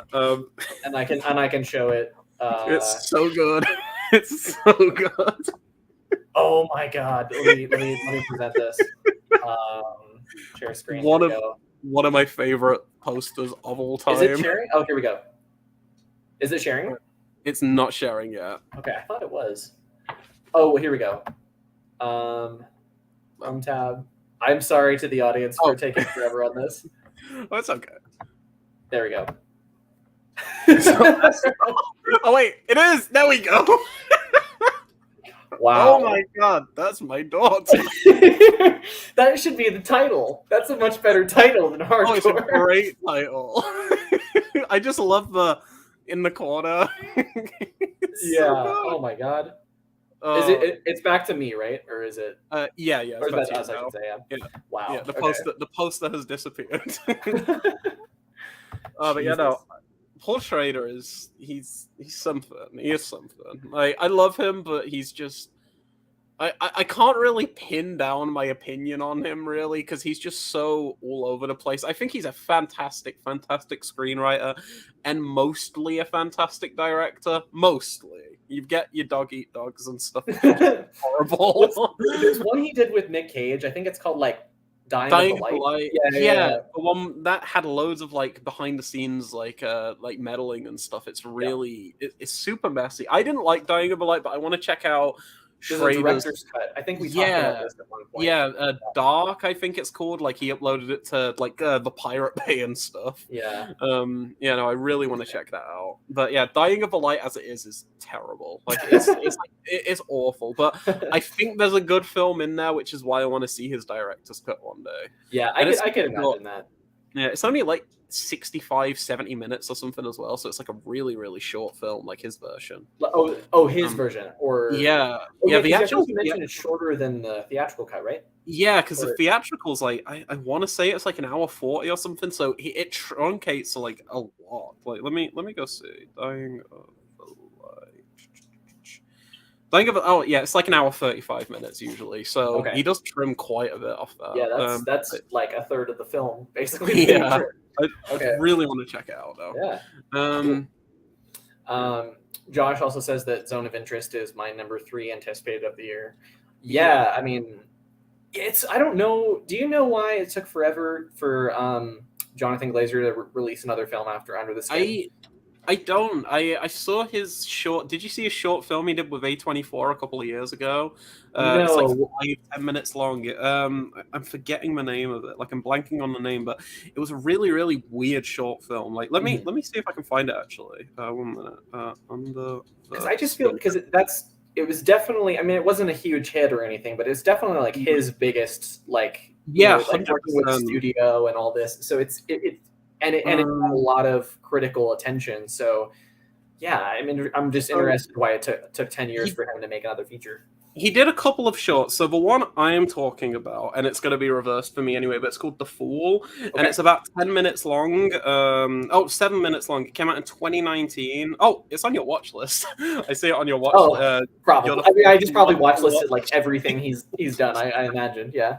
Yeah, and then he did a short film in 2020 about dance called Strasbourg 1518 or something similar to that. Okay. And that one's about 10 minutes long as well. So I think he's done a few like little shorts here and there, but I don't know why it took so long because I don't know. He's a fantastic filmmaker. Like, definitely check out Sexy Beast if you can, because that film is just amazing. And I want to really see his. I've heard great things about it. I can't remember the name of the. Is it Doubt or something like the one he made in between, or it's like a one-word title. I think it's something like that. What is it? You said? Is it? Birth. There we go. I was saying Doubt, but Doubt is the film with Philip Seymour Hoffman that I need to see. That's a very different film. Right. Yeah, that was like an Oscar movie, wasn't it? I feel like being nominated for that. Yeah, I need to see that. Yeah. And Josh also says that he's finally seeing Asteroid City tomorrow. I can't say I'm as excited as I should be because the French Dispatch frustrated me. I'm going in with medium hopes. I guess we can talk some Wes Anderson. Have you seen Asteroid City yet? I haven't seen Asteroid City, so the worst thing ever happened. So I moved to where I live right now. I moved here about, I want to say like 12, 13 years ago, and we had a cinema like theater that's literally a 10-minute walk from my house. It closed last month. Like it closed, and it broke my heart because the closest cinemas to me now are like an hour away for the most part. It's so annoying. Rough. So I'm thinking of taking a trip to one of the towns near me, like Liverpool or Manchester, and just making a day of it and going to see some of the big films. I want to see Asteroid City. Weirdly enough, and I had no interest in seeing this other than word of mouth, I kind of want to see No Hard Feelings. That kind of sounds fun. When the trailer first came out, I was like, it's a decent premise, but I feel like they're going to ruin this. But then I've heard like it getting some pretty decent reviews from friends of mine. So I didn't know it was going to be like, from the trailer, it doesn't really advertise it as particularly raunchy, but apparently it is. So I've heard I'm like, that's a good idea.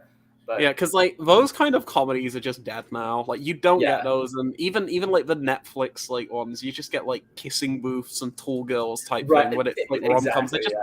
So it's nice to see something like that. Sorry. I found like Ryan Lane really refreshing. It was because it was like I was like, I can say that I've logged a really good rom-com this year.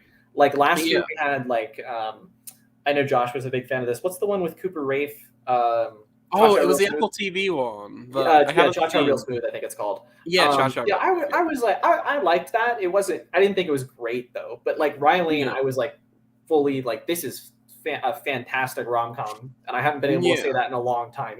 Yeah, so no, I would love to be able to say that about like a raunchy comedy. Yeah, I want to see No Hard Feelings. I've heard that's fun. Also, I'm trying to think what else. I want to see like some of the big blockbuster ones too, so I'll probably go see those in IMAX. The last film I saw at my cinema was The Boogeyman, like the Rob Savage film. I didn't mind it. I've heard really mixed things, and Rob Savage is interesting, and I want to get into one of his films because I saw that you liked a film of his. I didn't like it all. Let's definitely talk about this because I know exactly what you're talking about. You know what I'm on about. So first off, what did you think about Host? Did you see Host? I have not seen Host. Host is good. Just because I'm not the biggest found footage fan, but I do like the idea for the most part. Yeah, I definitely should give it a watch, especially because of how short it is. It's like it's like 55 minutes. Yeah, it's so short. It's fun, and one thing that I really like, which not many people are going to get going into the Boogeyman, but you're aware of the premise of Host, right? Yes.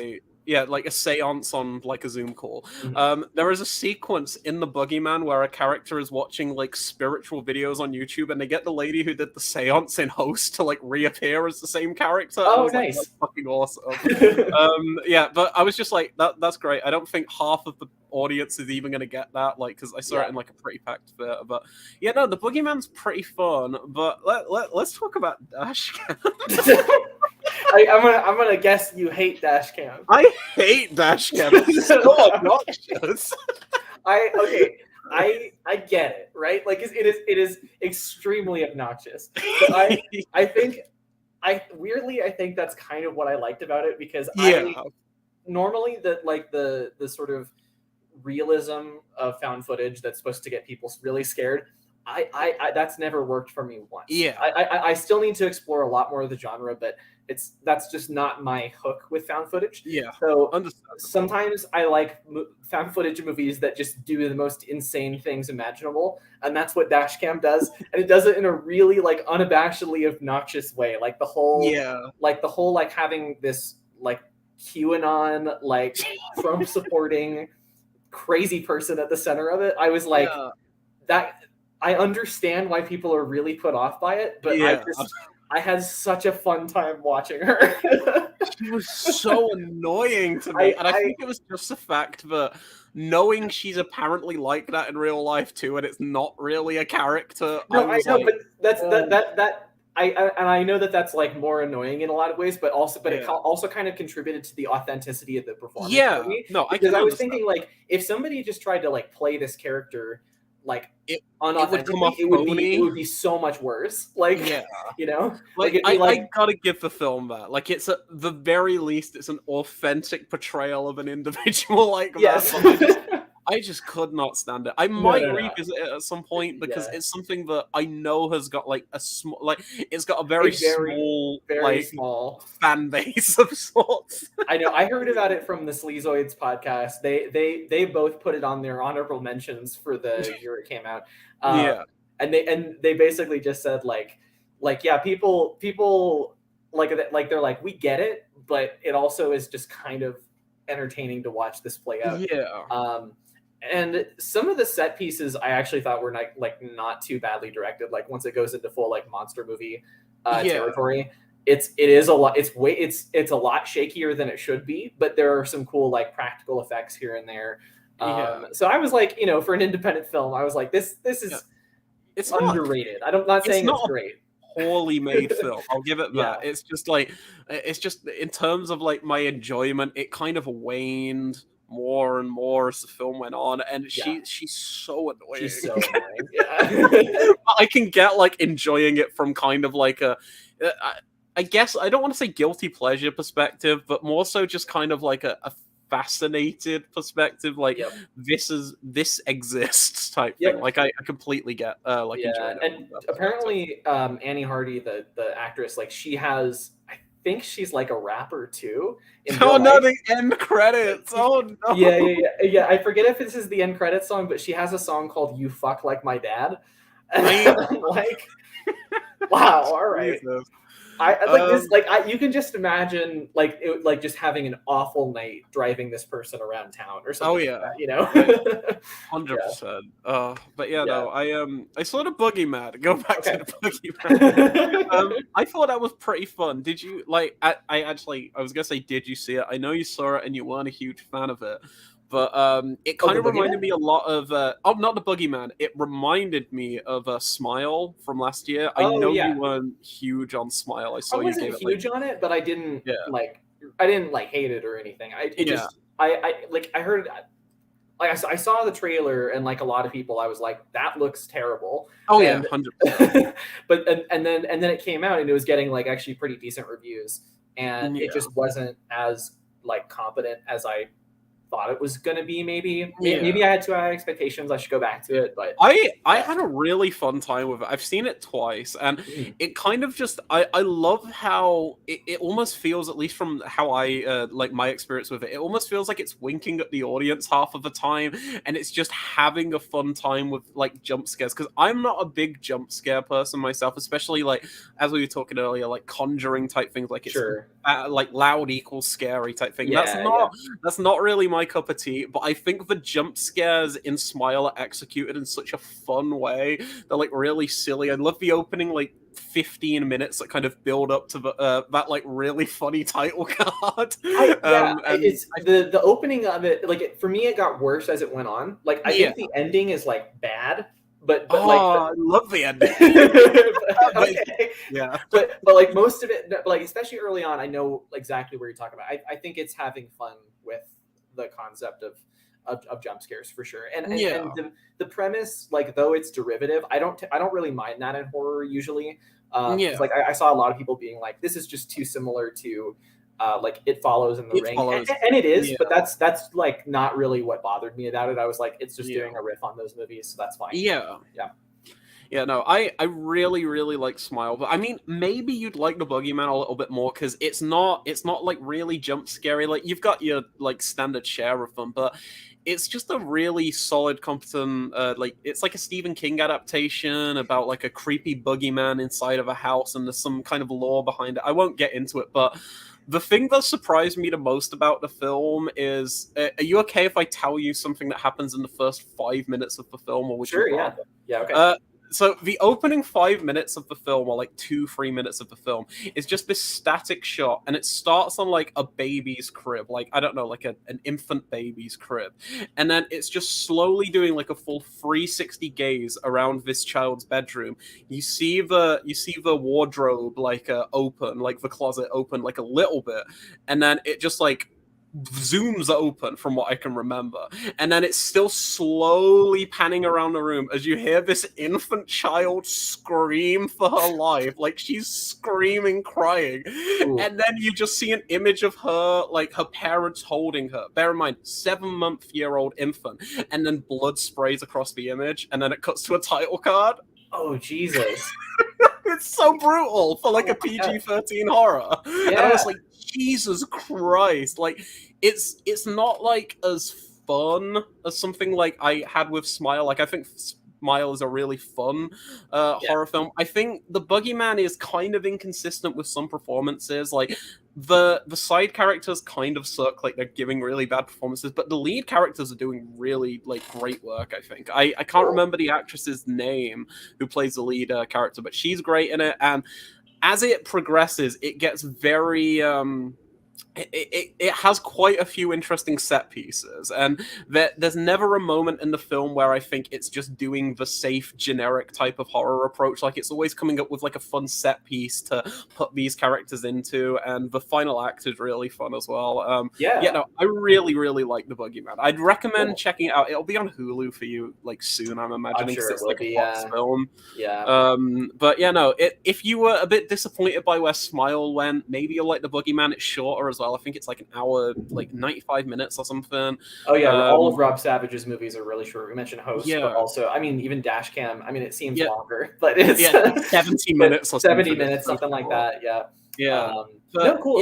Because he's, you know, especially with him coming onto the horror scene, doing something so different with something. I mean, like I don't know if Host is as innovative as everybody says it is, just because it is doing, you know, with established found footage tropes, but it is doing it in like a different context of like the pandemic and isolation. It's like a genuinely good version of Unfriended. Like, most people said that around the time it comes out, but it's like a well-crafted Unfriended for the pandemic like era, really. I really like it. I don't think it's great or anything, and it is pretty jump scare heavy in places, but I think you kind of like the characters, and I think that's kind of impressive for a film that's only 50 minutes long. Like, actually rooting for some of these characters and liking them, I'm like, that's pretty impressive that you can get that like across in such a short runtime. So Yeah. I think that's his best like feature, minus dash cam, at least for me, is his like likable characters. He's got really, really solid like characterization.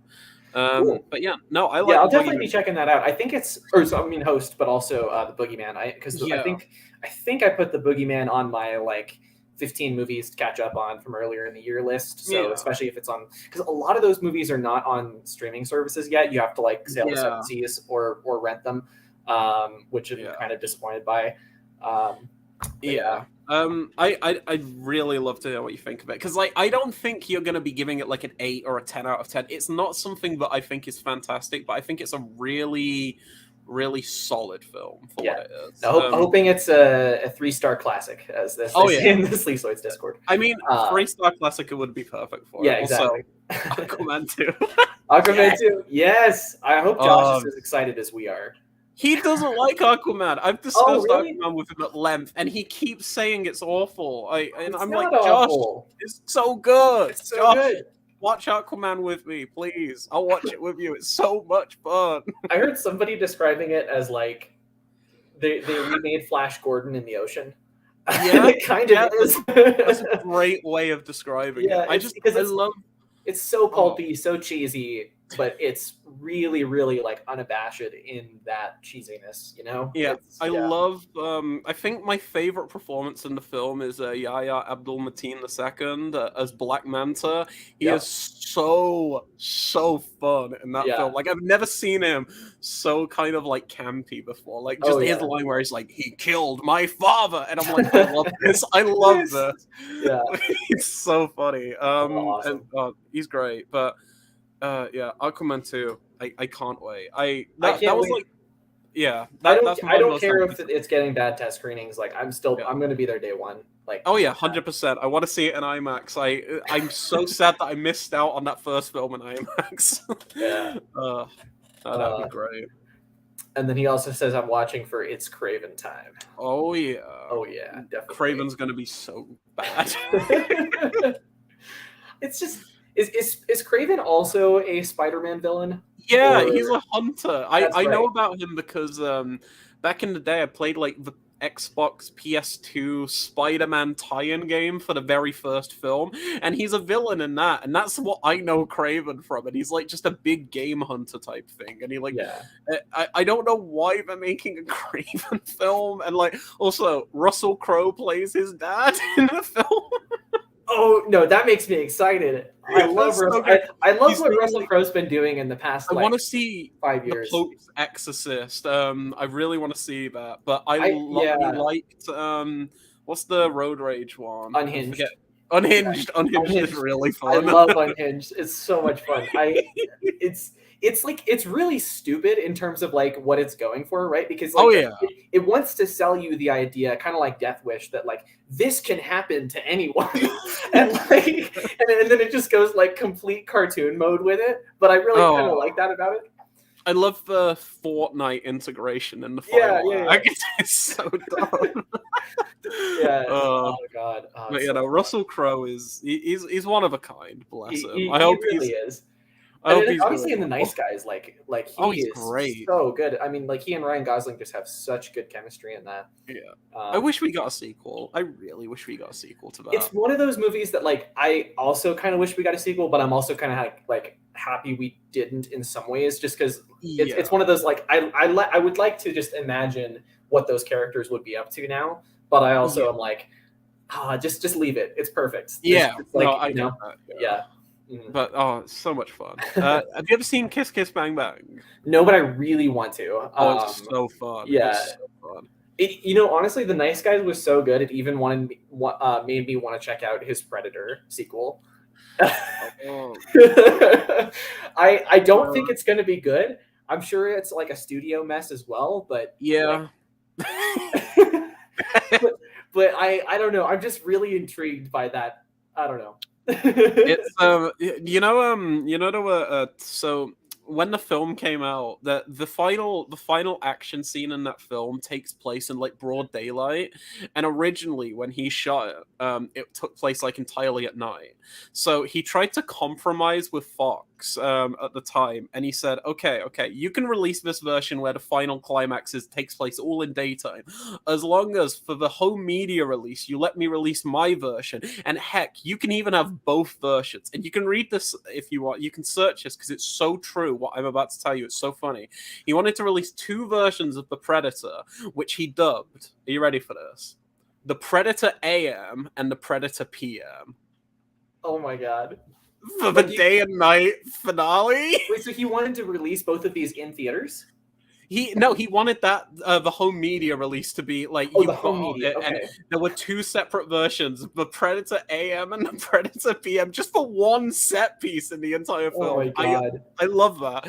He's like Shane, that's like the Parasite black and white cut. That's what he imagines that is. Yeah. Oh, it's so funny. Oh, but yeah, no, the god. Predator is bad. It's bad, but I don't think it's gonna be good. But it's gone from like, I think I would just hate this like totally to like, at least I like the director now sort of thing. Yeah, I think there's not much Shane Black in it. I don't think, like, I didn't really get much of him out of it, but there are some very unintentionally funny aspects about that film. Like Jacob Tremblay's in it, I'm pretty sure. Mm-hmm. And I'm not going to spoil the film, but they do something with his character which is very tone deaf and tasteless and maybe offensive to a certain demographic, but I think it's really funny. It's like really poorly handled, like using something that many people in the world have and making it out to be a superpower, and I'm like, oh my god, yeah. It's I don't want to say anymore, but it's, I can like I can imagine a few things that it could be. Okay, yeah. It's bad, but it's very entertaining. Okay. There's some fun like visual, like the Predator looks really fucking cool in it, but I don't think that inherently would make it a good film. It's just the Predator design looks nice. Did you like Prey, by the way? I thought Prey was okay. I thought it was fine. It was like it's a solid 6 out of 10. Like you were talking before about 6 out of 10. I think it's a film that it should have had a bit of a higher budget just for some of those CG, like the bear sequence, like in the opening 20 acts looks really bad. Yeah. And I think it's very kind of derivative. It's kind of like one of those like Halloween type, like requel type things where it's kind of telling the same story all over again, just in a different context. And at that point, I was like, it's okay. And it has like the sequel bait at the end with like the ending of Predator 2. Yeah, like trying to set up something else. Like but I like a lot of what I was going for. I wish the actual Predators were more like practical instead of like CG-ish and everything. But I love like the concept of some of the Predators you see and some of the like time periods and everything. Like I think that stuff rules, and I love that they did a Comanche dub for like Disney Plus and Hulu and everything. I think that's really awesome. But I don't know. I liked it, and I really love Dan Trachtenberg's 10 Cloverfield Lane. I think that is like amazing. So I was a little bit let down by it, but I don't think it's like a bad film. I think it's decent. I think it's a decent film. No, I think I pretty much agree with you. Like I maybe it was a little bit better than I was expecting from Predator, just because it was very much like back to basics in a lot of ways, and just 100% stripped down it was. But I totally agree with you about the CG and there was a lot in there that I just didn't need. But I agree. I thought it was solid for sure. Yeah, no, it's a solid film. I hope it gets a physical release one day. Like I hate that Disney's like trapping all this stuff on like streaming services, especially with the stuff we've seen recently, like Willow being taken off of Disney Plus. And I don't know if you heard about the Paramount thing the other day, where Paramount they've removed like 4 like shows that have just premiered on Paramount Plus. They're like, we're not doing a second season. Like they were doing like a Grease TV series or something. They cancelled that, and it's off the service now. That's just like gone. And I'm like, unless you're like pirating or like sailing the high seas or something like that, there's no way to get that anymore. Well, and at least doesn't Paramount do some physical media though? Because I think Yellowstone, that's all on Blu-ray. now. Yeah, they do physical media, but the thing with these shows is they just finished their first season and they've like canned them completely. So I don't even think we're gonna get like a DVD or anything, which is like, oh, that's it just. Yeah, it bums me out because like I don't know if you heard about the Willow stuff as well, where they did that weird like Willow sequel show for Disney Plus. And that came out December of last year, and it's already been removed from Disney Plus. Like they did it for like tax incentives or something, and yet there's no way to like legally watch that anymore. And that's the issue with streaming stuff. Like I just worry that Prey could be like that or something like that because there's so many great films on streaming. It's why I love that Criterion released like Marriage Story and Roma. I'm not huge on Roma, but I'm glad that got a physical release and like The Irishman. The Irishman, in case Netflix decides to fuck with that someday. You know? I mean, it wouldn't surprise me with like how streaming services are right now. Like they're great, but for original content, like original programming, it's like I want to be able to like physically own like a disc for it or something, you know. Mm-hmm. Like I don't know, but yeah, I hope Prey gets a physical release one day. Yeah, same for, I agree. Barbarian. I was about to say that's the big one, is because that's like a movie I really liked from last year that has no physical media release at all. Yeah. So I think the Boogeyman's going to go the same way as well, because I don't think Fox, like Disney Fox, really care about like physical media for these smaller films. Like, did you ever see The Empty Man? No, but I really want to. Is it still on Disney Plus? It might be on Hulu or HBO Max over there. I think it is on Hulu actually. Yeah. But oh my god, The Empty Man's a film that is so messy, but I really love what it's going for. It's like 4 different kinds of movies. Like so. It's so weird because I love the opening 20 minutes. I think the opening 20 minutes are like an amazing short film, and then it turns into something else for like the next like 2+ hours. And I like that, but it's so rough. And the reason for that is David Pryor, the director, literally said the version released is a rough cut of the film. It's not a complete version because it came out around the time the Disney merger happened. So they Fox. Yep. I think they released the first official trailer for it a week after it came out. Like a week before it came out, sorry. Like they released a trailer for it, put it into some cinemas, and that was it. And then it was just like, oh yeah, that's it. Like it didn't even get a theatrical release over here. It just went straight to Disney Plus. I don't know if it got one here either, just because I think it came out during COVID, didn't it? Like it was. I think so. Yeah. It might have been like early 2020. Let me go check real quick. I think it was definitely a 2020 release, at least as listed on Letterboxd, I think. Oh yeah, it was October 2020. So yeah, it was like around that time. So I think cinemas might have opened a bit around then because you had a Tenet come out. Even Tenet didn't do well in cinemas just because of how much. So definitely The Empty Man. This movie that would have heard of. 100%. Yeah, I think the marketing like completely like fucked that film over, which is like such a shame because it's a really fascinating film. Like it's not something, again, I don't think it's great by any like stretch of the imagination, but there are shades of like greatness in there. There's like moments that are like 10 out of 10s, and then there's moments where I'm like, I wish you had the time to like re-edit this and like the budget to kind of go where you want it to go, because David Pryor is like a fantastic filmmaker. Like did you see the Del Toro Cabinets of Curiosity? I need to see that. Which one is his? Is it the? His is the Autopsy. The Autopsy, yeah, that is amazing. That's the best one in that whole thing. I need to see the last one still. Like I saw all but the very last one, but his was the standout from what I've seen. And he used to work on like David Fincher movies. Is that right? Yeah, he did like the DVD extras for like he directed the Social Network documentary that's on the Blu-ray. He did some extras and like the DVD menus for like Fight Club and stuff.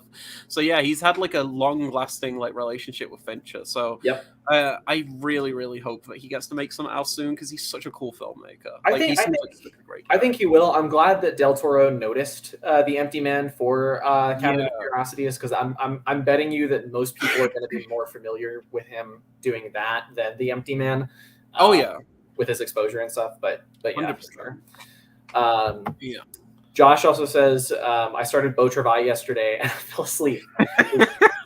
I mean, Claire Denis is a very slow film. Like she makes slow cinema. So. She definitely does, and Beau Travail is no exception. But it's there's a really cool battle going on for the whole movie. It's like I watch it when you have a good amount of energy because it is very slow. But like it's and it's not a long movie either. It's not like I think it's like 90 minutes. Or something. Yeah, isn't High Life like relatively long? High Life, I think it's like 2 hours, and it just like wore thin for me after. I can see that happening. I don't think Beau Travail is long enough for that to happen. I also think hour 53 is High Life's an hour 53. Yeah, I think there's a lot of like really cool stuff going on. Okay, it's the ending is just one of the best like the things I've ever seen. Like I've heard. It's got a great ending. I am not an easy person to make cry, but the ending of Beau Travail can do it for sure. Yeah. Speaking of Beau, did you see Beau is Afraid? I haven't yet. I'm really sad I didn't because it came to, especially given like what you just said about like how your local cinema didn't just went out of business. Yeah. And you have to drive like an hour to go see stuff like that now. It opened literally 10 minutes like drive away from me at my independent theater. But I was just working so much at that time. I was like, I'll see it soon. But then I forgot to think that because this is definitely going to bomb, they're going to take it out pretty quick. And they did. So I missed it, and I'm really pissed about it. It came out like a month after like the States release over here. Like Sony released it over here for some reason. I don't know why Sony got the like license for it, but it came out like May 19th or something over here. And I literally, my God. Speaking of Bobo is Afraid. Oh, that's great. But that was such a good like coincidence. Yeah, I love that. I traveled to Liverpool to go see Beau is Afraid. It was like there's a subscription service over here for the cinema chain Odeon called Limitless, and you basically pay like £15, so like $20 a month, and you can see unlimited films, kind of like the AMC stub thing. I can't remember what it's called. I don't have that. I just have the equivalent of that with my independent theater. It's a little bit more expensive, but it's worth it because again, it's so close to me, and I make it worth it every month. So I the thing I loved about Limitless is because it's a big cinema chain. Before they closed our local one, I could go to any of the big Odeons in the UK and go see a film. So that was one of the last film. That was the last film I saw with my Limitless membership in Liverpool last month, and oh my God, it's so good. I've watched it once more since, like, because it's hit digital now and everything, and it's a lot. Like, if you haven't seen it, I'm not gonna go into it yet because like parts of it are like the best thing Ari Aster has ever made. I'm a big Ari Aster fan. I am too. I really love Midsommar and Hereditary. So they're great. So some of Beau is Afraid is like the best stuff ever, and then some of it I'm like, I respect this more than I like it. Like I admire it more than I enjoy it because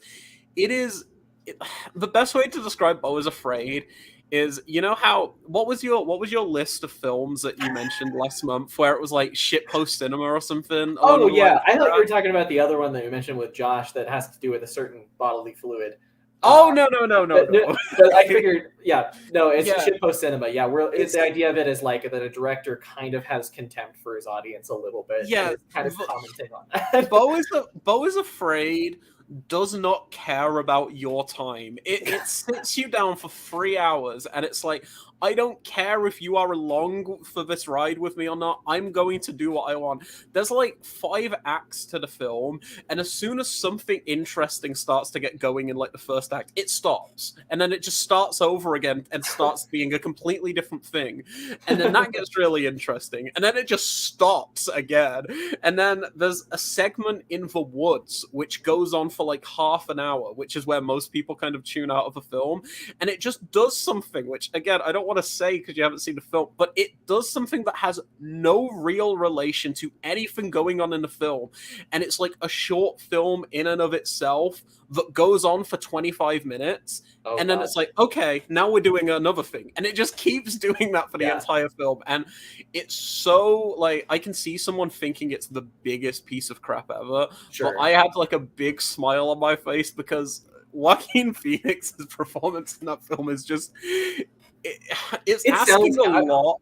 Yeah, I'm from keeping him. it real. It sounds hilarious. It's like so funny. Like, yeah. I think the biggest issue with me for my first viewing, because I saw it in the cinema, with like a pretty packed like British audience, and then I saw it at home with I watched it on call with my friend Brady, and the difference between those were the British audience did not find Bo funny whatsoever.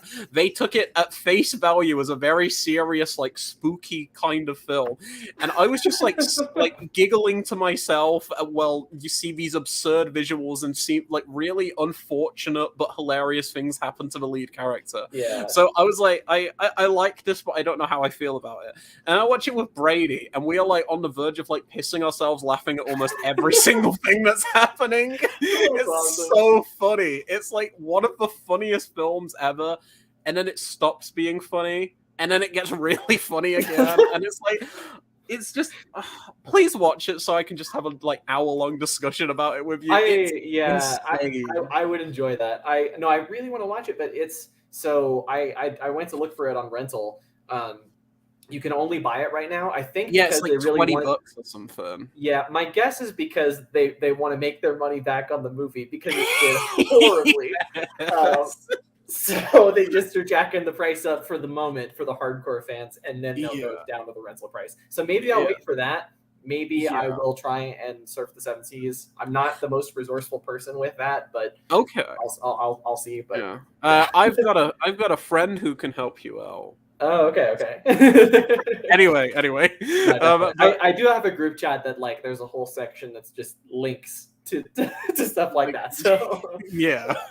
But no, Bo is great. I definitely recommend checking it out. But just make sure you're in the mood to kind of be fucked with as an audience member because it has no regard for you. And I think that's something that I really love about the film. Like, it's just like, yeah, I got like 50 million from A24. I'm gonna do what I want with this, and I kind of love that. It's awesome, and you were talking about it, how like funny it is. Like I think there is humor in Hereditary and Midsummer, especially Midsummer.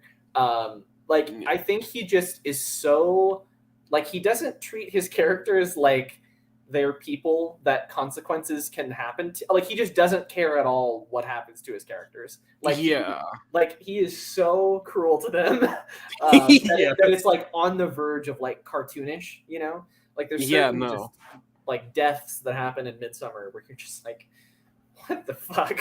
Oh, like it's to the point where it's funny. Yeah. Also, do you mind if I go for one moment? No worries. Go ahead. I will be right back. I promise. I'm so sorry, everyone. Yeah. Do you mind if I go through a couple comments while you? Absolutely. Totally. If there's anything interesting, let me know when I'm back. But I'll only be like a minute or so. Will do. Yeah.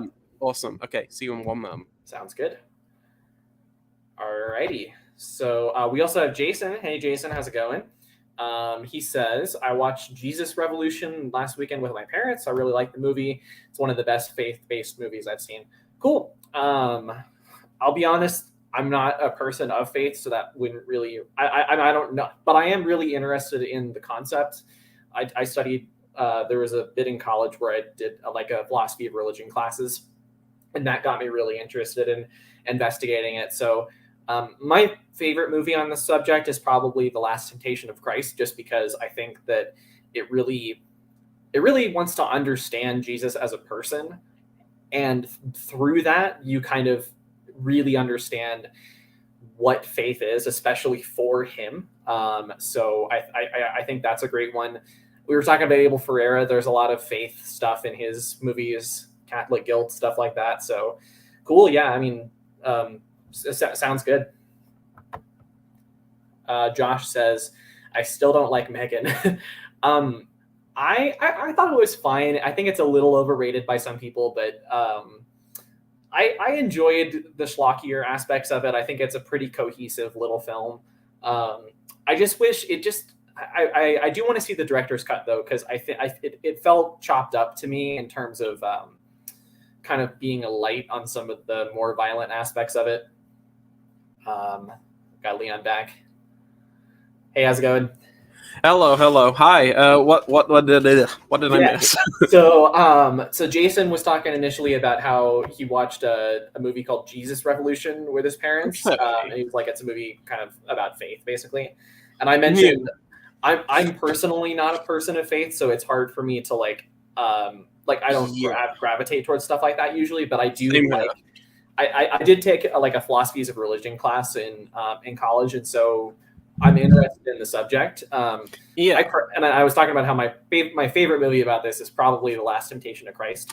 The Last Temptation is so good. Oh, it's so good. The moral panic over it really, I think, is interesting because I think a lot of the people who really have complained about it just haven't seen the movie at all. Yes, because it's really sympathetic and like interested in Jesus as a person.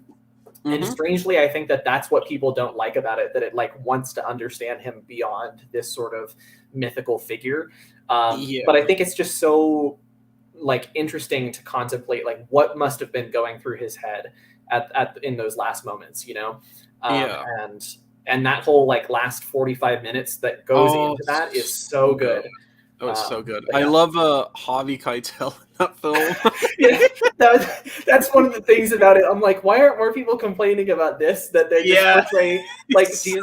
Does he play Judas? Or I think he plays Judas or something like that. And he's just like total New Yorker accent. Like it's just. It's so funny. I was like, if you're gonna get upset about anything, get upset about that. But okay. Oh yeah. It's so funny. But in terms of religion, like I'm also not somebody who's like really like religious or like in any way, but I find certain like faith-based films pretty interesting. Like, did you see Saint Maud from a couple of years ago? I really want to. I've heard that's great. Saint Maud is fascinating because I didn't like it the first time I watched it, but on subsequent rewatches I fell in love with it, which is a very big trend for me. I think you'll notice. Like I don't like a film, then I kind of love a film after. But Saint Maud it's extremely critical of like blind faith, really, and like how people can kind of just like take everything in religion at face value, and I really love where it goes with that. But it's not in a way that's like, oh, you believe in Christianity, you're bad. It's not a film like that, but it's got a really, really like it's got a great point to kind of make about how people can kind of be blinded by certain like ideologies and like faith and stuff, and they can just like fully push themselves into it to the point where they're like radicalized and stuff. Like First Reformed kind of deals with that. Yeah, definitely a little bit too. The other one I was going to mention is I think the movie of this is okay. I way prefer the book. I think the book is actually like a really interesting like kind of examination of faith. But Life of Pi, I don't know if have you seen the movie or. I haven't seen Life of Pi. I've got the 4K. Yeah. I mean, it's a gorgeous looking movie. I can see some people's complaints about it as like kind of like Avatar in that it's like too focused on that or something. But it's my big issue with it is just that it doesn't go as dark as the book does. Like the book has a cannibalism angle to it that the movie hints at towards the end. But it's not nearly as like literal as I don't know. The book does it in just a more fascinating way that does get to like the ideas of like being at your lowest point. What does it mean to be there and still have faith, kind of thing. So I think that's an interesting one as well. Okay, interesting. Yeah, no, faith-based films are interesting. Also, there's a comment that looks like it's bullying me, but that's my friend Brady, so don't worry. Like the recent comment, I was like, am I getting bullied? And I was like, oh no, I'm not. Oh, okay, there we go. Oh yeah, I think he was on Josh's stream as well. Yeah. It's okay. He's okay. No worries. Awesome. And then we also, I went through this as well, but Josh said he still doesn't like Megan. M. Freegun.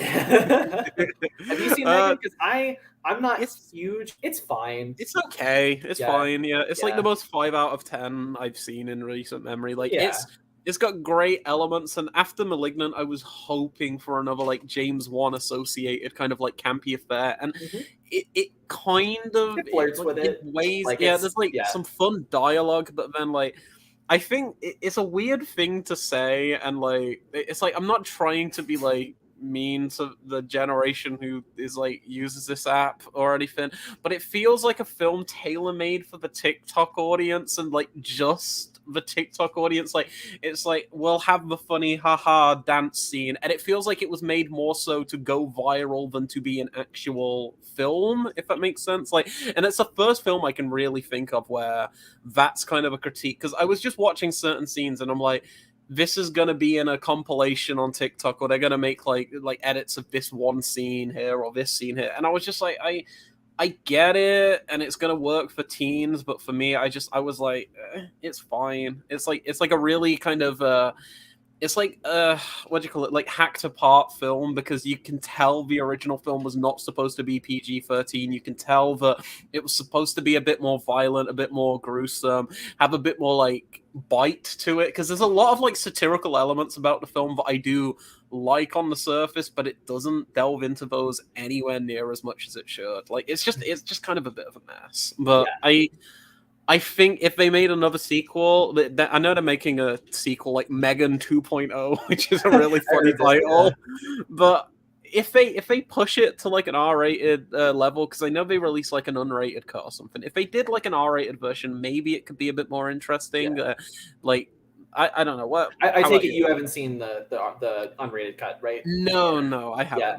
No. I haven't either, and I kind of want to, but it feels like a bit of a chore to go back to, you know, if like, because it's only an extra like 2 minutes, so it's like it might solve some of my issues with it, but also I don't think it would elevate it to like a great movie or anything like that. Yeah, so, yeah, it's all right. It's fine. I enjoyed it. It's good January schlock. I just wish it was schlockier, you know.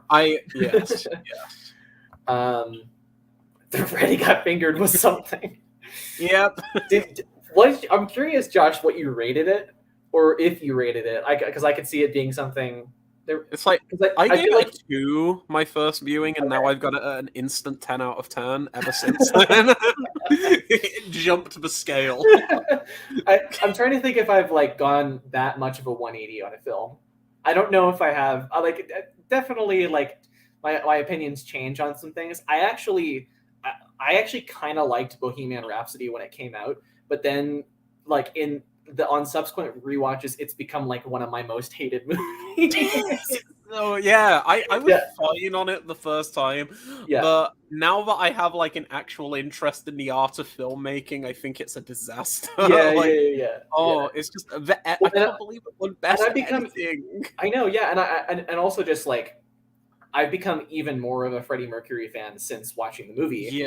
Which I guess I can sort of credit to like the movie prompting that interest, but then you look back on the movie and it's like that is such a watered down version of Freddie Mercury to portray, because he was like really vulgar, and the movie doesn't really capture that. You know, I think my favorite thing about Bohemian Rhapsody existing is there's like, you know how you've got like I don't know, people say like Blazing Saddles. I think you'll know where I'm going with this, but Blazing Saddles kind of killed the Western, people say, in some ways, because it like satirized every element about it so hard that it was hard to go back to making a film in a similar vein.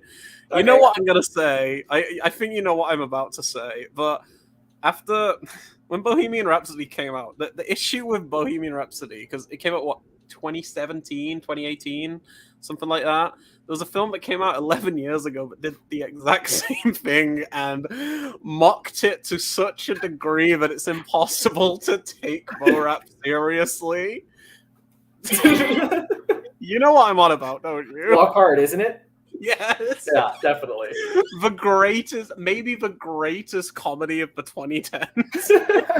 It's so funny. Walk Hard is like one of the great comedies of our times. Like, I can't believe that's like, I can't believe Judd Apatow wrote that film. Like, that blows my mind. I could not, like, yeah. And also I think Jake Kasdan, is he the son of Lawrence Kasdan? Who I think so. Yeah. He did Empire, didn't he? He didn't direct Empire, but I think he was involved in it. He might have wrote Empire, sorry. Something like that, because it was directed by Irvin Kershner. The only other thing I've ever heard that he's done is that James Bond spinoff, Never Say Never Again. I've heard about that. Yeah. No, Lawrence. But no, Walk Hard. Yeah, it's so good.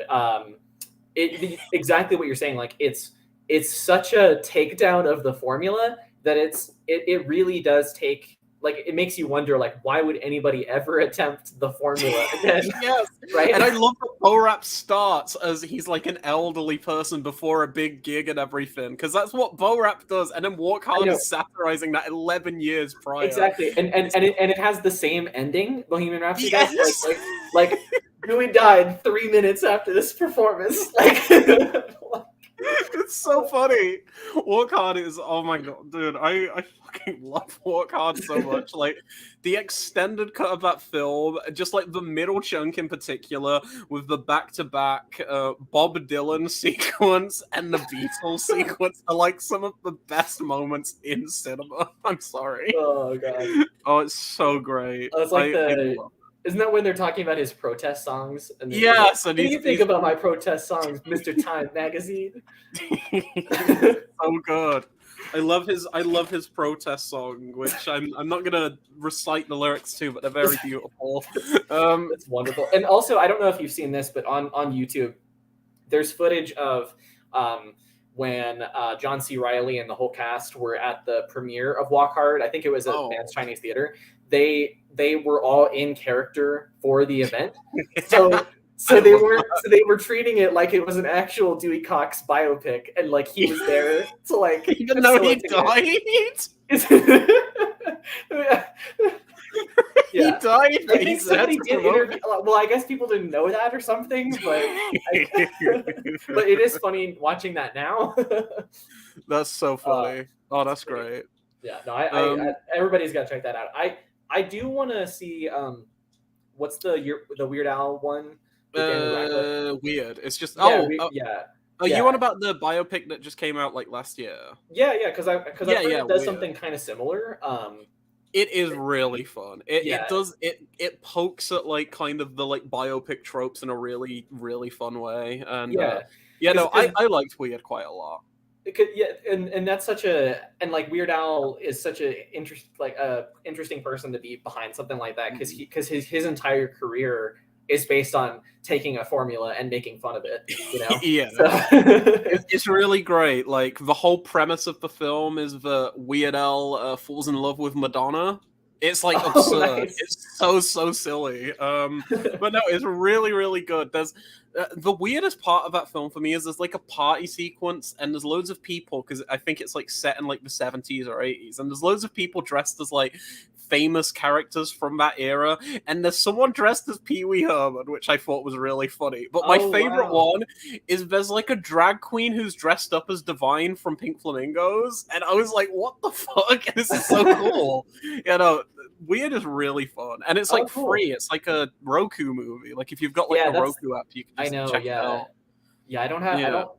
Is the Roku app free? Or... I think so. Like, do you have a Roku device at all, like a TV? But I have a friend that does, so I could go check it out over there. Yeah, it's free on there, but maybe there's other ways to watch it. I'm not too sure, but it's really good. Cool. I really like Weird. Awesome. Josh says the best thing about Twilight is the Bon Iver song Rosalind. I don't know which one, but I'm not like hugely knowledgeable about Bon Iver. I don't know how you pronounce it. I do listen to them every once in a while, but I don't. It's that I don't like own any of their albums or anything. So they're like a every now and then band for me. But I have to go back to that one. And then Josh says I'll hook you up with Return to Soul. Yeah, I mean, if you have a link or something, I mean, definitely. I would love to check that out, to be honest. I have a feeling I'm going to relate to it pretty hard just over the city stuff, because I definitely am, like, that city is like this weird magic that not enough movies capture, for sure. Yeah. Rylane, love it. Yeah, I was pretty surprised with how much I liked it. There was a lot of just like really, really funny bits that like are weird and like for a rom-com that's really like refreshing. And there's some kind of like surrealist stuff too that happens every now and then, which is kind of fun. Okay. So, yeah, no, I'd have to check that out. Disney Plus. Okay, cool. Oh, nice. Yeah, I'll check that out soon. Yep.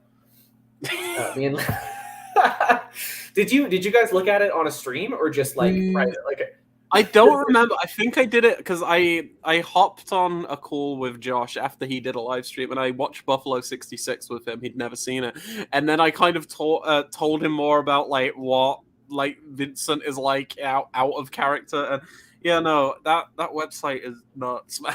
It's nuts. Yeah, it's check it out in your wow. spare time. I will check it out in my spare time. I will probably do it on my phone and not my PC.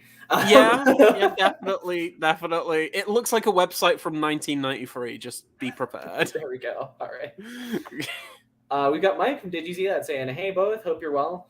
Hi. Yeah. Do you watch Mike's stuff or? I don't think so. No. Okay. Yeah. No, he's got an awesome channel. Awesome. He was actually kind of the first guy who got me involved like in this community. That's awesome. He loves to just get like new people on his stream. So yeah, he's a great guy. Yeah, for sure. That's awesome.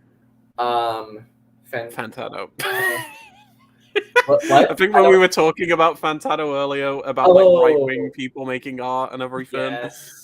Yeah. I think he I'm trying to think of other good examples. I mean, there's like people who are right-wing, but like, I mean, I guess it comes through in their art a little bit. I'm thinking of people like Clint Eastwood and Mel Gibson. But those are more mainstream examples of it. But they're not making like extreme right-wing art usually, unless it's Passion of the Christ. But this one's a take, but I hate Gran Torino. I think it's the most right-wing film I've ever seen in my life. Like, I think Gran Torino. What's your take? Have you seen Gran Torino? I haven't seen it, to be honest. Oh, it's horrible. It's so horrible. It's like the concept of like a white savior movie. It's Clint Eastwood wrote himself into a white savior film, but like the whole premise of the film is Clint Eastwood is racist and says really offensive things about like minority characters, and then at the end realizes it's bad to be racist. And that's like the whole film. And like if you go on YouTube and search up like Gran Torino, there'll be like best clip montages, and every single one of those, I swear to God, is just like 10 minutes of him saying racist or homophobic insults to people. That is what people are like is the best part of the film, because they're laughing at it, like thinking it's funny. And I'm like, I don't get the audience of Gran Torino. I think it is like, I know you said like Forrest Gump is like one of your biggest like most hated films ever. That's me with Gran Torino. Okay, fair, yeah. It's like it's I still need to see it, but what the thing that sounds more appealing to me about Gran Torino is that there's something trashy about that whole like get off my lawn kind of grandpa character. I'm not sure I'm gonna like the movie or anything, but Forrest Gump is just so like saccharine and like it's just and just like schmaltzy in a way that like would rub me the wrong way, even if the politics of it weren't bad, but they are. So I've not revisited Forrest Gump for like a decade, and I don't hate me. It was one of my favorite films. No. I totally understand the appeal of it. Like I don't know how I feel about it now, like at all. I've not revisited it. It's something that like I was literally looking at my ratings on Letterboxd the other day, and I was thinking, hey, is there anything that I'd up to a 9-star, lower to an 8? And I had Forrest Gump at an 8, and I was like, I don't know if I still agree with this because I haven't seen it. So I've just removed my rating for Forrest Gump right now, and I'm like, I'm gonna revisit it and see how I feel, because I have bits of nostalgia for the film, but I'm so worried that I'll go back to it and think it's like really, like you said, it's like really schmaltzy and in not the right way. And it's like, schmaltz can work sometimes. Like I like the Fablemans. The Fablemans is pretty schmaltzy. Oh yeah, that is such a wholesome like schmaltzy film. But the just the ending of that with David Lynch is so good. It's so good. I love the ending. Yeah, no, totally. But I think that's the thing about the Fablemans that separates it from me is like it has this genuinely like it feels like Spielberg trying to look back on his childhood and reflect a little bit and maybe and think about things that were messed up, like with his family dynamic, even if the film is still kind of your standard coming of age biopic around that. But just with Forrest Gump, there's nothing. It's like there's no like self-awareness about the schmaltz. It's like just doing that. I've heard interesting things about the book, how the book is a little bit different and takes it kind of in a darker direction. Okay. I haven't read it, but yeah. No, I totally understand the appeal. The music's great. It's a very well shot film. It's just I just can't get any enjoyment out of it whatsoever. I get it. Yeah, no, 100%. I get that. Yeah, definitely. Josh says there's a brilliant metaphor and decision to leave regarding mountains and the sea. It hits you as soon as you know what it is. What I'm assuming what it is. There's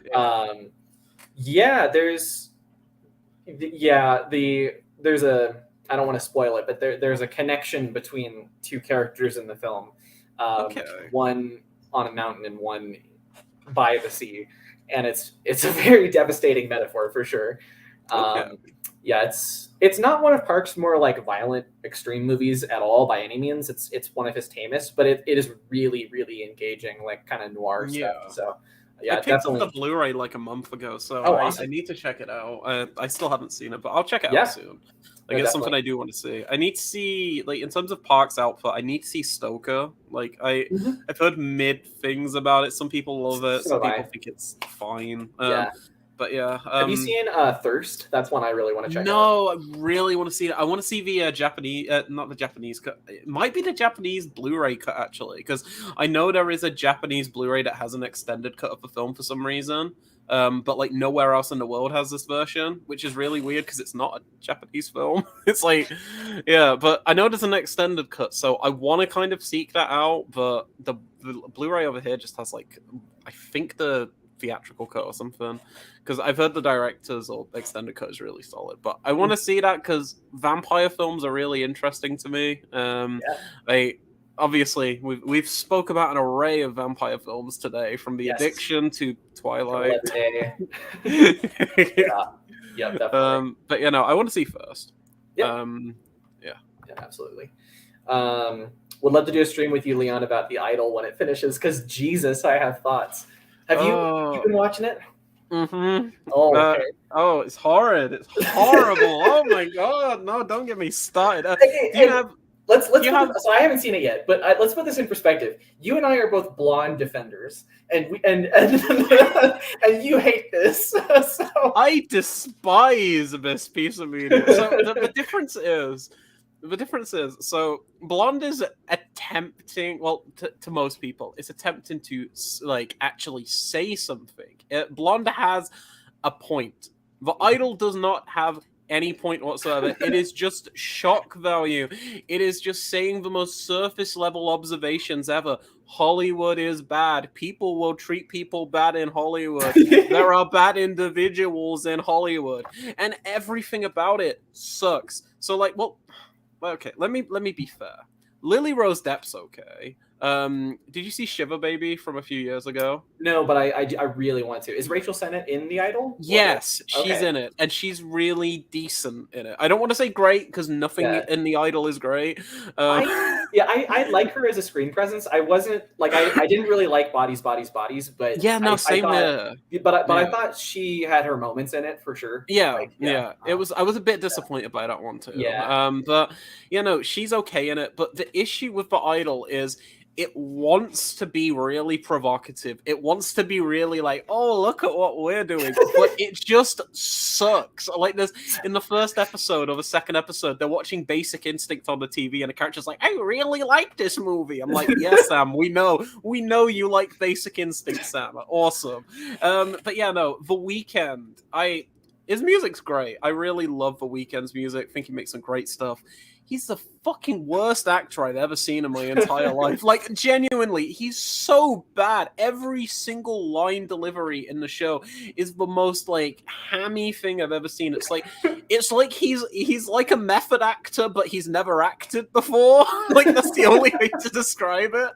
It's so bad. Like, oh my God. I have so many thoughts about that show. And, I mean, part of me wants to say watch it. Part of me wants to say just just experience it with your own eyes, because it was supposed to have a 6-episode run, but it's been cut to 5 episodes. So like the premiere is next week, the finale's next week, even though the last episode sets up like a bunch of plot lines that seem to be going like in different places. I don't know how you're gonna wrap it up in a 40-minute episode. Oh my god, it's so bad. Like The Weeknd is horrible in it. Like I don't want to be mean, but it's just some people just don't need to act ever again, and Abel Tesfaye is one of those people. Like he's so bad. I guess could it just be that he has no direction whatsoever? Like, we were talking about like Ben Kingsley earlier. Like if he works with Jonathan Glazer, like he can be great, you know? The thing is, Sam Levinson can get good performances out of people. Like I love what he did in season 1 of Euphoria. I think there's some great performances in that, and even in season 2, even though I don't really like season 2, there's great performances in that, and there are performances in The Idol which are like good. Like Lily Rose Depp, I'd say, is giving a great performance in an otherwise awful show. Like I think the content that she's surrounded by is terrible, and I don't think she's working with anything whatsoever. Like she has nothing to like work off of, but I think she's doing like an 11 out of 10 job, but still not giving a great performance because there's nothing to really give, if that makes any sense. Like it's difficult because I don't want to be like if you don't have the material, like, you know, it's like, yeah, exactly. Yeah. And I don't know, are you aware of the production of the Idol at all? Because it had a pretty like tumultuous production where Amy, I forget her name, she directed She Dies Tomorrow, Amy Seimetz, I think her name is. Mm-hmm. Yeah, she was initially going to like, she was the showrunner, and it was initially like, I think they filmed like 70% of the show, and then midway through production she left due to creative differences, and then Sam Levinson took her place, and they had pretty much almost the entirety of the show filmed. Like The Weeknd was in it and everything, and then just out of nowhere, Sam and The Weeknd were like, yeah, we're gonna scrap every single thing that Amy has shot and we're going to do our own thing. So I think Amy Seimetz was trying to make something interesting with The Idol, because I don't know if you're aware of her past with like Shane Carruth and stuff that went on with those two in the past. Because if you're not aware, for people who are not aware, Shane Carruth, do you know Shane Carruth, like the director, like Primer and everything? Mm-hmm. He posted something on his Twitter like 3 years ago or something, and it was like an image of some like I think like t-shirts or something, and in the top left corner you could see that Amy Seimetz, who was his past partner, she was in Upstream Color, she filed a restraining order against him, and he thought he'd make it public information, but she filed a restraining order against him, and apparently he's a really like toxic, abusive individual in real life, not a very good person. So from my, like, this is just from an outsider's perspective, but I assume the Idol was kind of about seeing these industry figures who kind of take somebody on who's not a high profile name and then lure them into this like seedy world. That's kind of what I feel she was going for. And then you get Sam Levinson, who just wants to make like torture porn, like misery porn, out of it. And I think it's really kind of like grotesque, and I think that's one of my biggest issues with it, because you can tell when there's elements of the show that work, you can tell it's not Sam Levinson at like play or anything. You can tell it was something that she was actually trying to come up with. She was trying to critique the Hollywood system and critique the music industry, all of that stuff. And then you get Sam Levinson, who's just like, hey, I'm gonna have Lily Rose Depp show her boobs in every scene, and The Weeknd's gonna like abuse people. It's like, it's just really tasteless. It's like, I know people have issues with Blonde, like, because they say it goes a bit too far to some like I know people have issues with some of the like content in Blonde, but I don't think any of it is as tasteless as not Euphoria, The Idol is. Yeah, well, sorry for going on a big thing then. No worries at all. No, I enjoyed hearing that. I actually would agree with kind of like the Blonde comparison, because like not only is it not as, you know, tasteless, just the content, but like it has purpose. Like whatever you think of, you know, what they actually depict in Blonde, like there is an idea of what they're doing with the image of Marilyn Monroe, and what like it's more, I mean, especially if you like look at the director's other films, like The Assassination of Jesse James, like that's a movie about celebrity, you know, whereas and also like another comparison I would maybe make to it is I'm a big fan of Showgirls, the Paul Verhoeven film. Showgirls is fun. Yeah. I mean, it's fun, but I also think that there's like a really interesting satire in there about like not just the specific industry, but also just like Vegas and kind of ambition as a whole, right? Yeah. So it's doing those exploitative things, but like for a purpose, like as like a satire, right? Where it sounds like I like that. Like I'm really fascinated by films that do that, where they're exploitative in nature, and sometimes they kind of push the boundaries of what should be accepted. Like one of my go-tos is where is it? Like Cannibal Holocaust is a film that I am so torn on because it is like, have you seen Cannibal Holocaust? No, but I'm very aware of the stuff. Yeah, so the issue, like for Cannibal Holocaust is a film I could talk about for hours because it is the most like polarizing 5, maybe 6 out of 10 film I've ever seen in my life, because there are elements of that film where I think it is trying to make a point, and the whole point of like, I don't know how people like treat animals and how people treat like people like Native Americans, stuff like that. Like the way that it's going about doing specific things I think is great.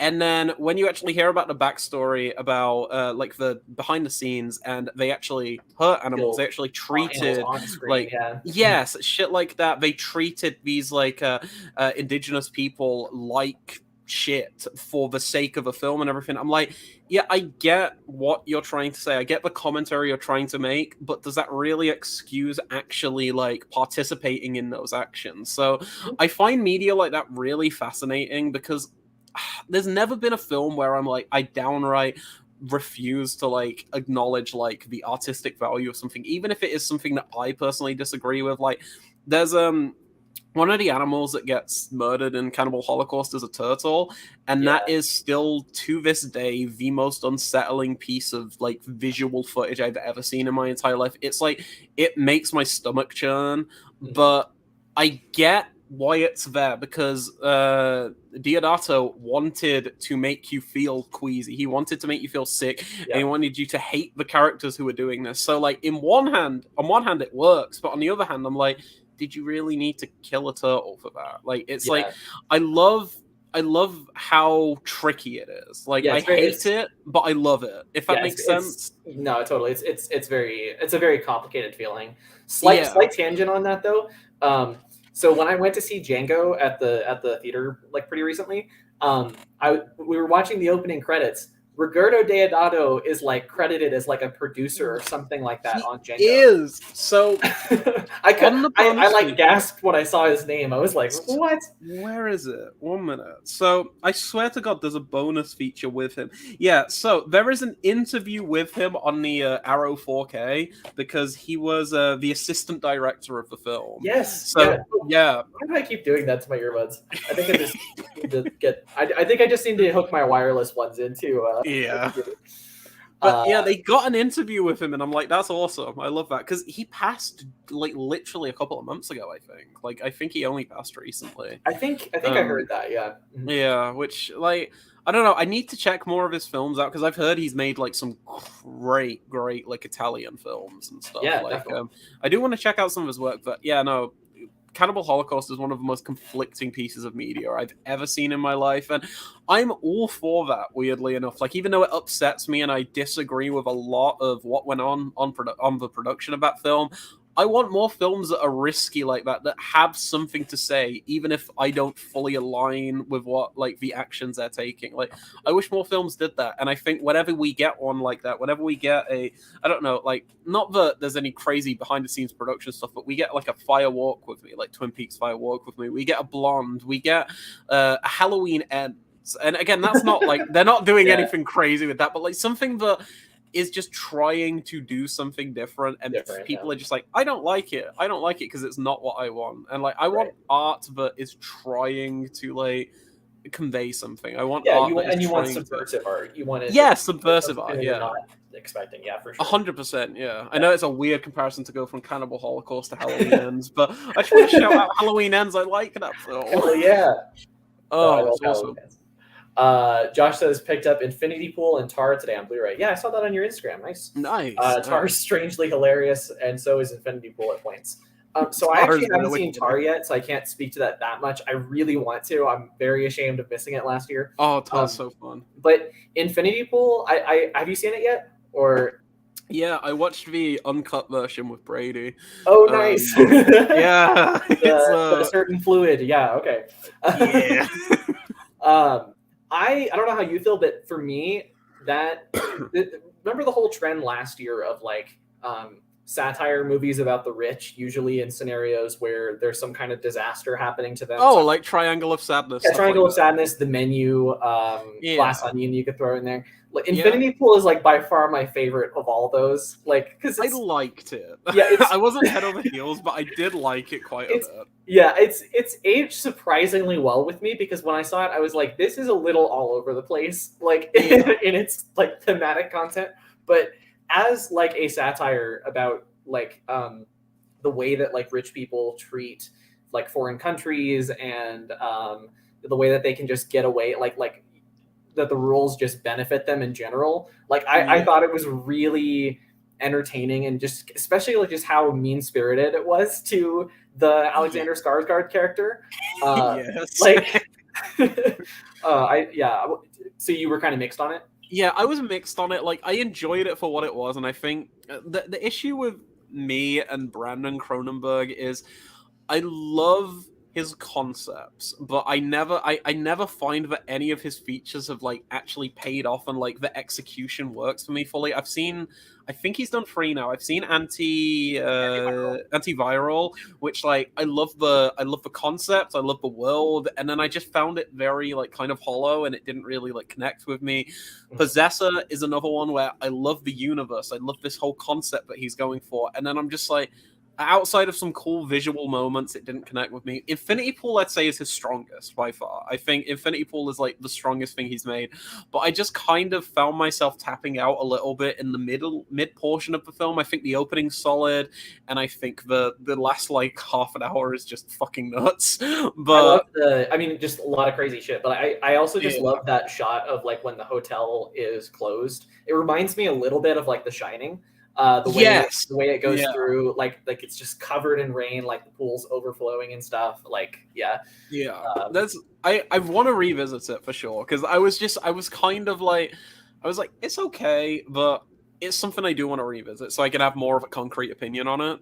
No, yeah, I thought I was, when I initially saw it, because I want to revisit it as well. When I initially saw it, I thought I was going out on a limb by liking it as much as I did, but like the more I've just kind of sat with it, the more I'm like, yeah, it's pretty good. I need to, I should probably revisit it to see if I can get even more out of it. But absolutely, it might be my favorite film he's done. I do like Possessor a lot. I haven't seen Antiviral yet, but I think that the world feels a lot more like fully developed and lived in Infinity Pool than it does in Possessor. Yeah, 100%. Possessor is just so like complicated that you have all these questions about like what else could be happening, with this assassin person, and No, absolutely. I appreciate Brandon Cronenberg more than I like love his work, if that makes sense. Like, he's someone that I really want to watch one of his films one day and go, yes, that's it. Yeah. I've got it. It like clicked for me, like a James Wan situation or something. Yeah, like, definitely. I really want that. Yeah, I think he is.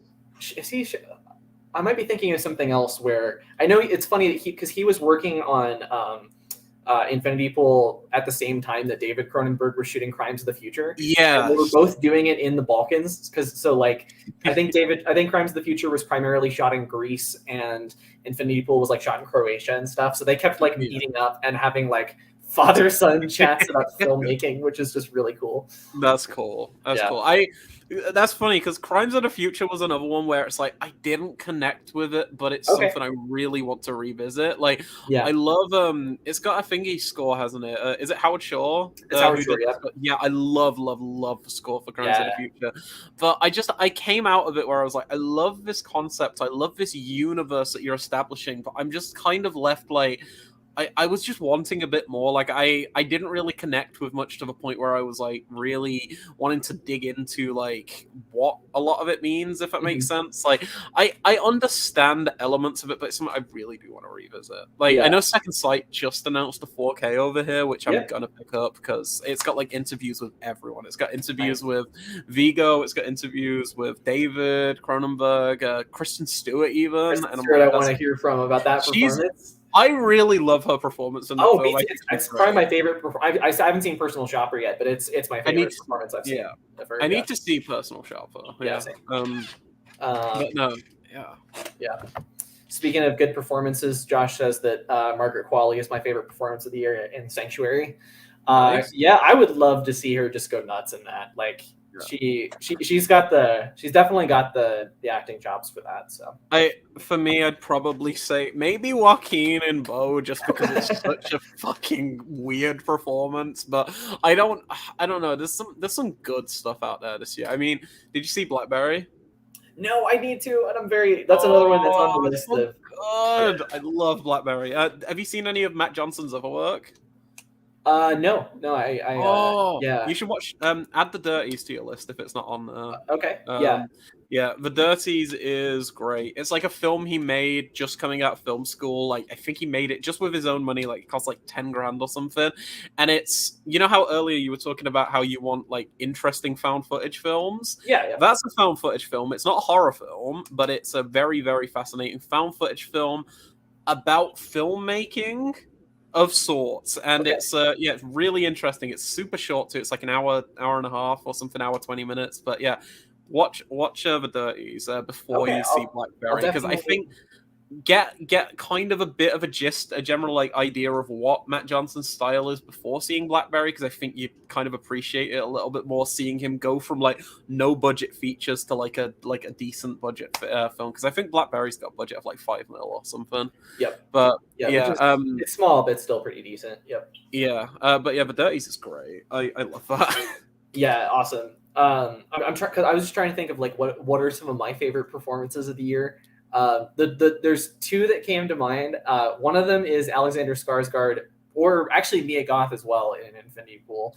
I don't think I'm leaning more towards Skarsgård, just because I don't think that that Infinity Pool uses Mia Goth's talents to the best like extent. Like I think she's really good at what they have her do in that. I just think she's more suited for something like Pearl, like where she's actually like a sympathetic character.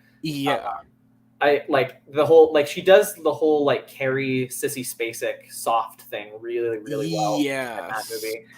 And I enjoyed seeing her just go nuts in Infinity Pool, but I think that she's more suited for you sympathize with her. Mia Goth is super fun. Like I really, really like her. Yeah. And then the other one I wanted to mention is I don't know if you've seen this, but Willem Dafoe in Inside. I really want to see Inside. Okay, we were talking about like Abel Ferreira. Like it is late period Abel Ferreira kind of energy. Like it reminded me actually quite a bit of Siberia in that it's like very, very slow and meditative, and a person is definitely like in like a claustrophobic situation, reflecting on his life.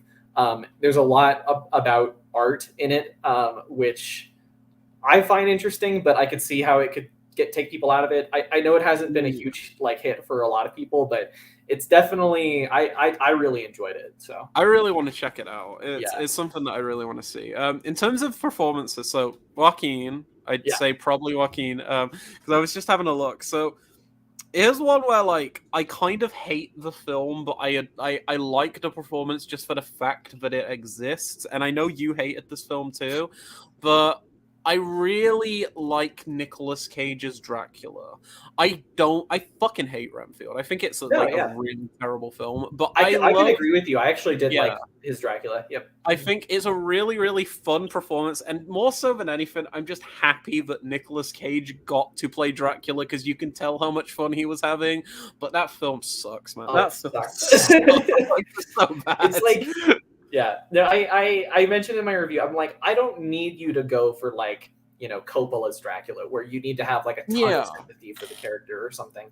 But like, you need to have something. You need to take it beyond like SNL Ryan Reynolds Oh comedy. yeah, It it's was so bad. Oh my god, it was yeah, so fucking bad. yeah. I couldn't stand it. It was just it's probably the most obnoxious film of the year for me. It's, Like it's I think I Cocaine Bear's up there for me too.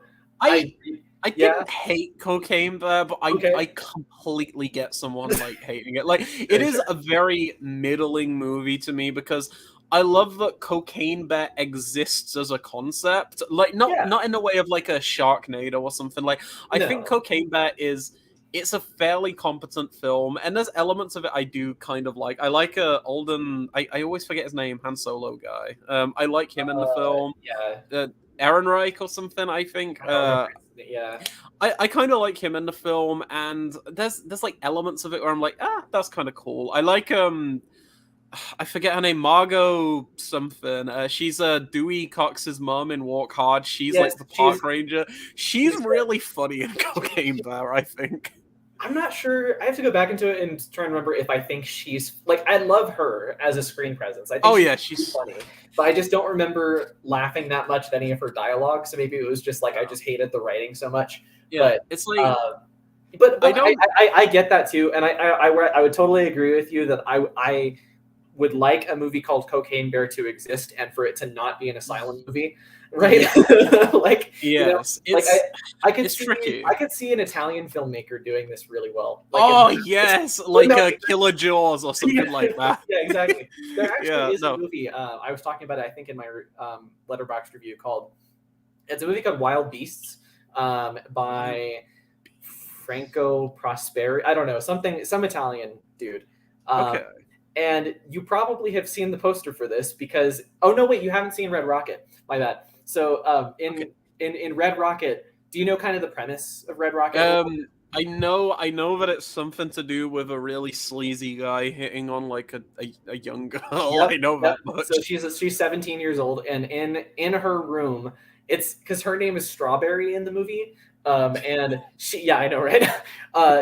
She has this really like pink like child's bedroom, but weirdly she has a poster of Wild Beasts on her wall Wait, I'm because looking this Sean poster up Baker now. is such a fan of the movie. Like that's the That's only really reason. funny. And the poster of it is like this really like exploitation like I'm actually gonna try and screen share it because it's just Oh my god. really, yeah Is it? I'm just seeing like a lion. Is it the lion one? it's the one with like the lion with like the mouth. It's like a Is yellow it this fawn. one? This one? Yes, that's the one. Yeah. Oh, that's fantastic. Yeah. It's Oh, so I just love imagine, like, that. a super bright pink room, like with a strawberry pillow on the bed, and then Nat on the wall. That's kind of great. It's Oh, great. dude, Sean Baker's so funny. Oh, yeah, Sean I Baker's awesome. really want to see. I really want to see Red Rocket. Yep. Definitely worth checking out.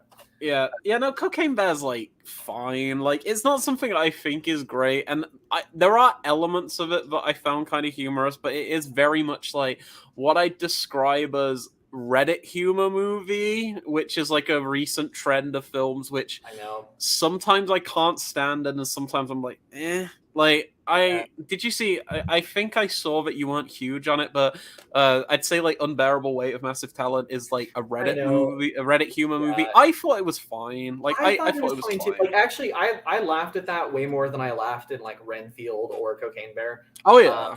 Like I actually I think that Nick Cage and Pedro Pascal genuinely have really good chemistry in it. Like I really 100%. love their banter and the self-awareness of it. Like it's a little shallow. Like I don't think that they are as this is gonna sound like weird, but they're not as big of Nicolas Cage fans as I am. Yes, no, 100%. I'm they a would huge do more Cage like fan. weird references and stuff like that, but it's just very much like Face Off and The Rock type thing. It's like like the general hits, and then I'm just like vampires kiss and like shit like that. I'm like that's the kind of stuff that I love from Cage. Yeah, like I don't know if you've seen Snake Eyes by Brian De Palma. Yes, Snake Eyes. That's a great Cage performance. Like you know, but like there were things about that movie that worked. It's just as a whole, I was like, like you know.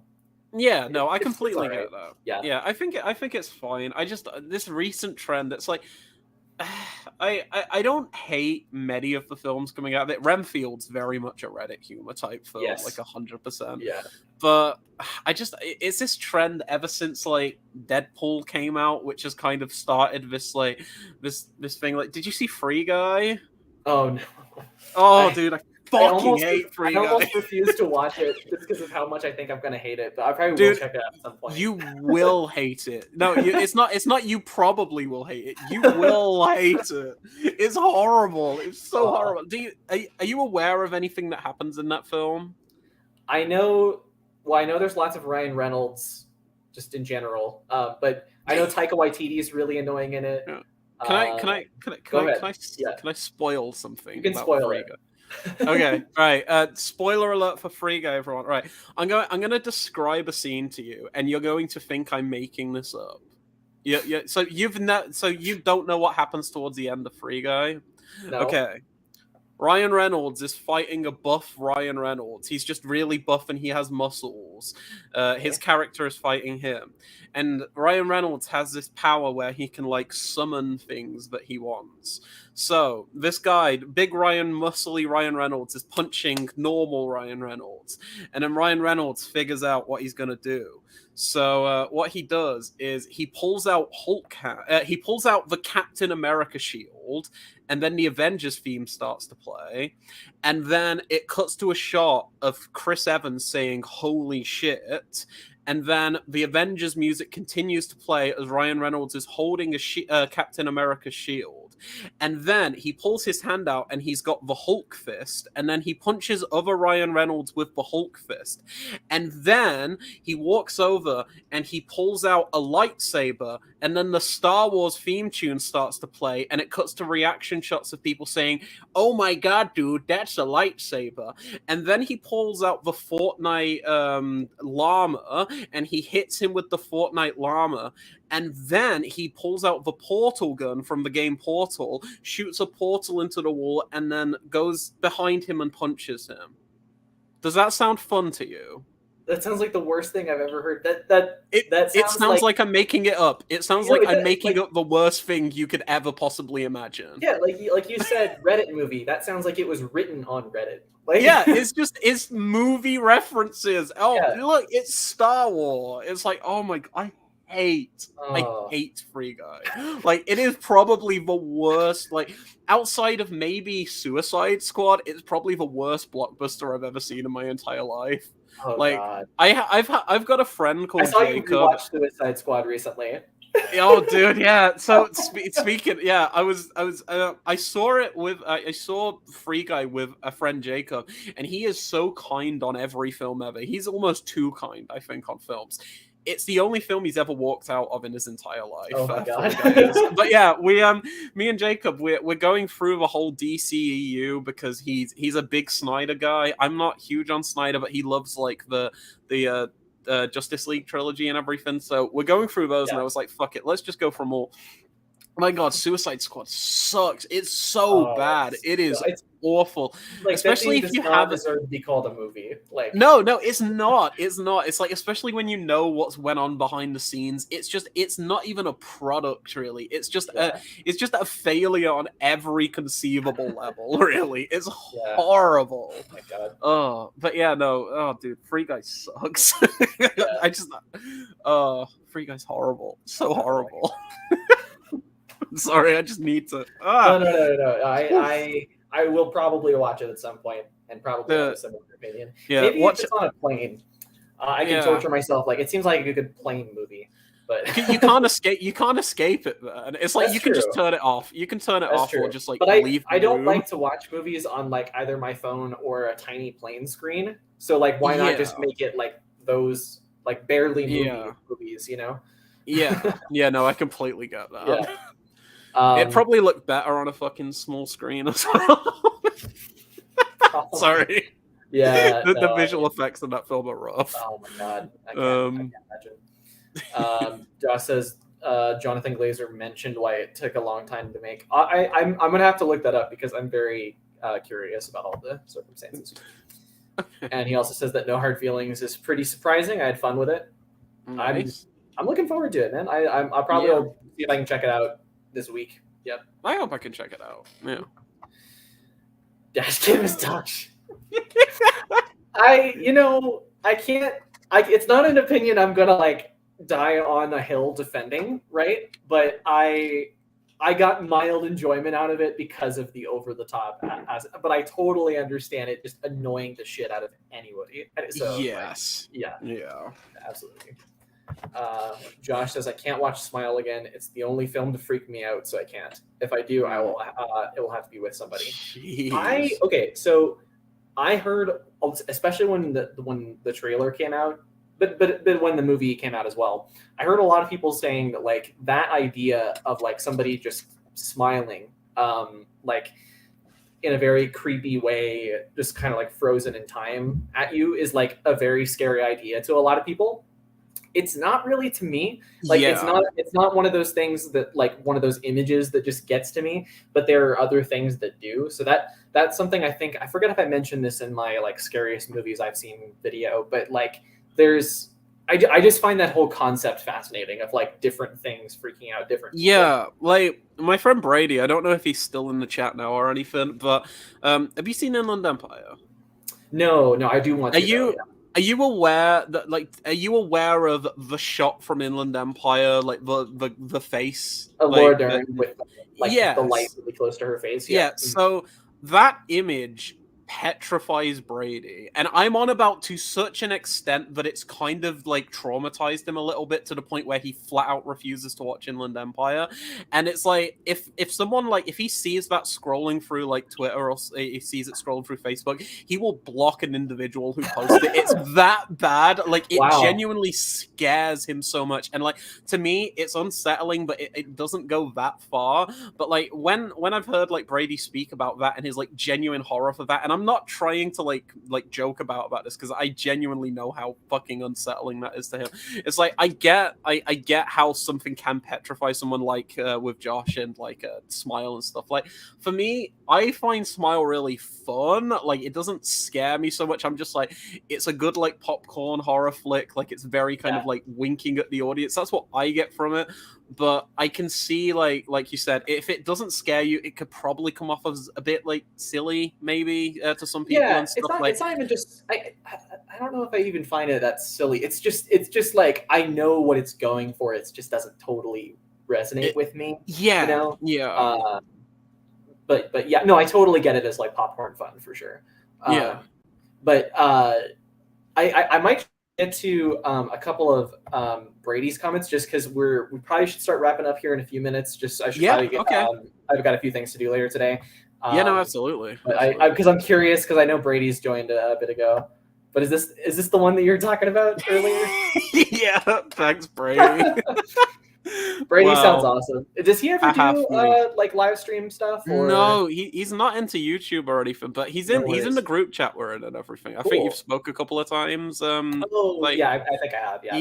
Yeah. Brady's awesome. I like Brady. What's he been saying? What else has he been saying? Megan made me laugh because old ladies were behind me and trying to predict the upcoming jump scares. Oh, that's great.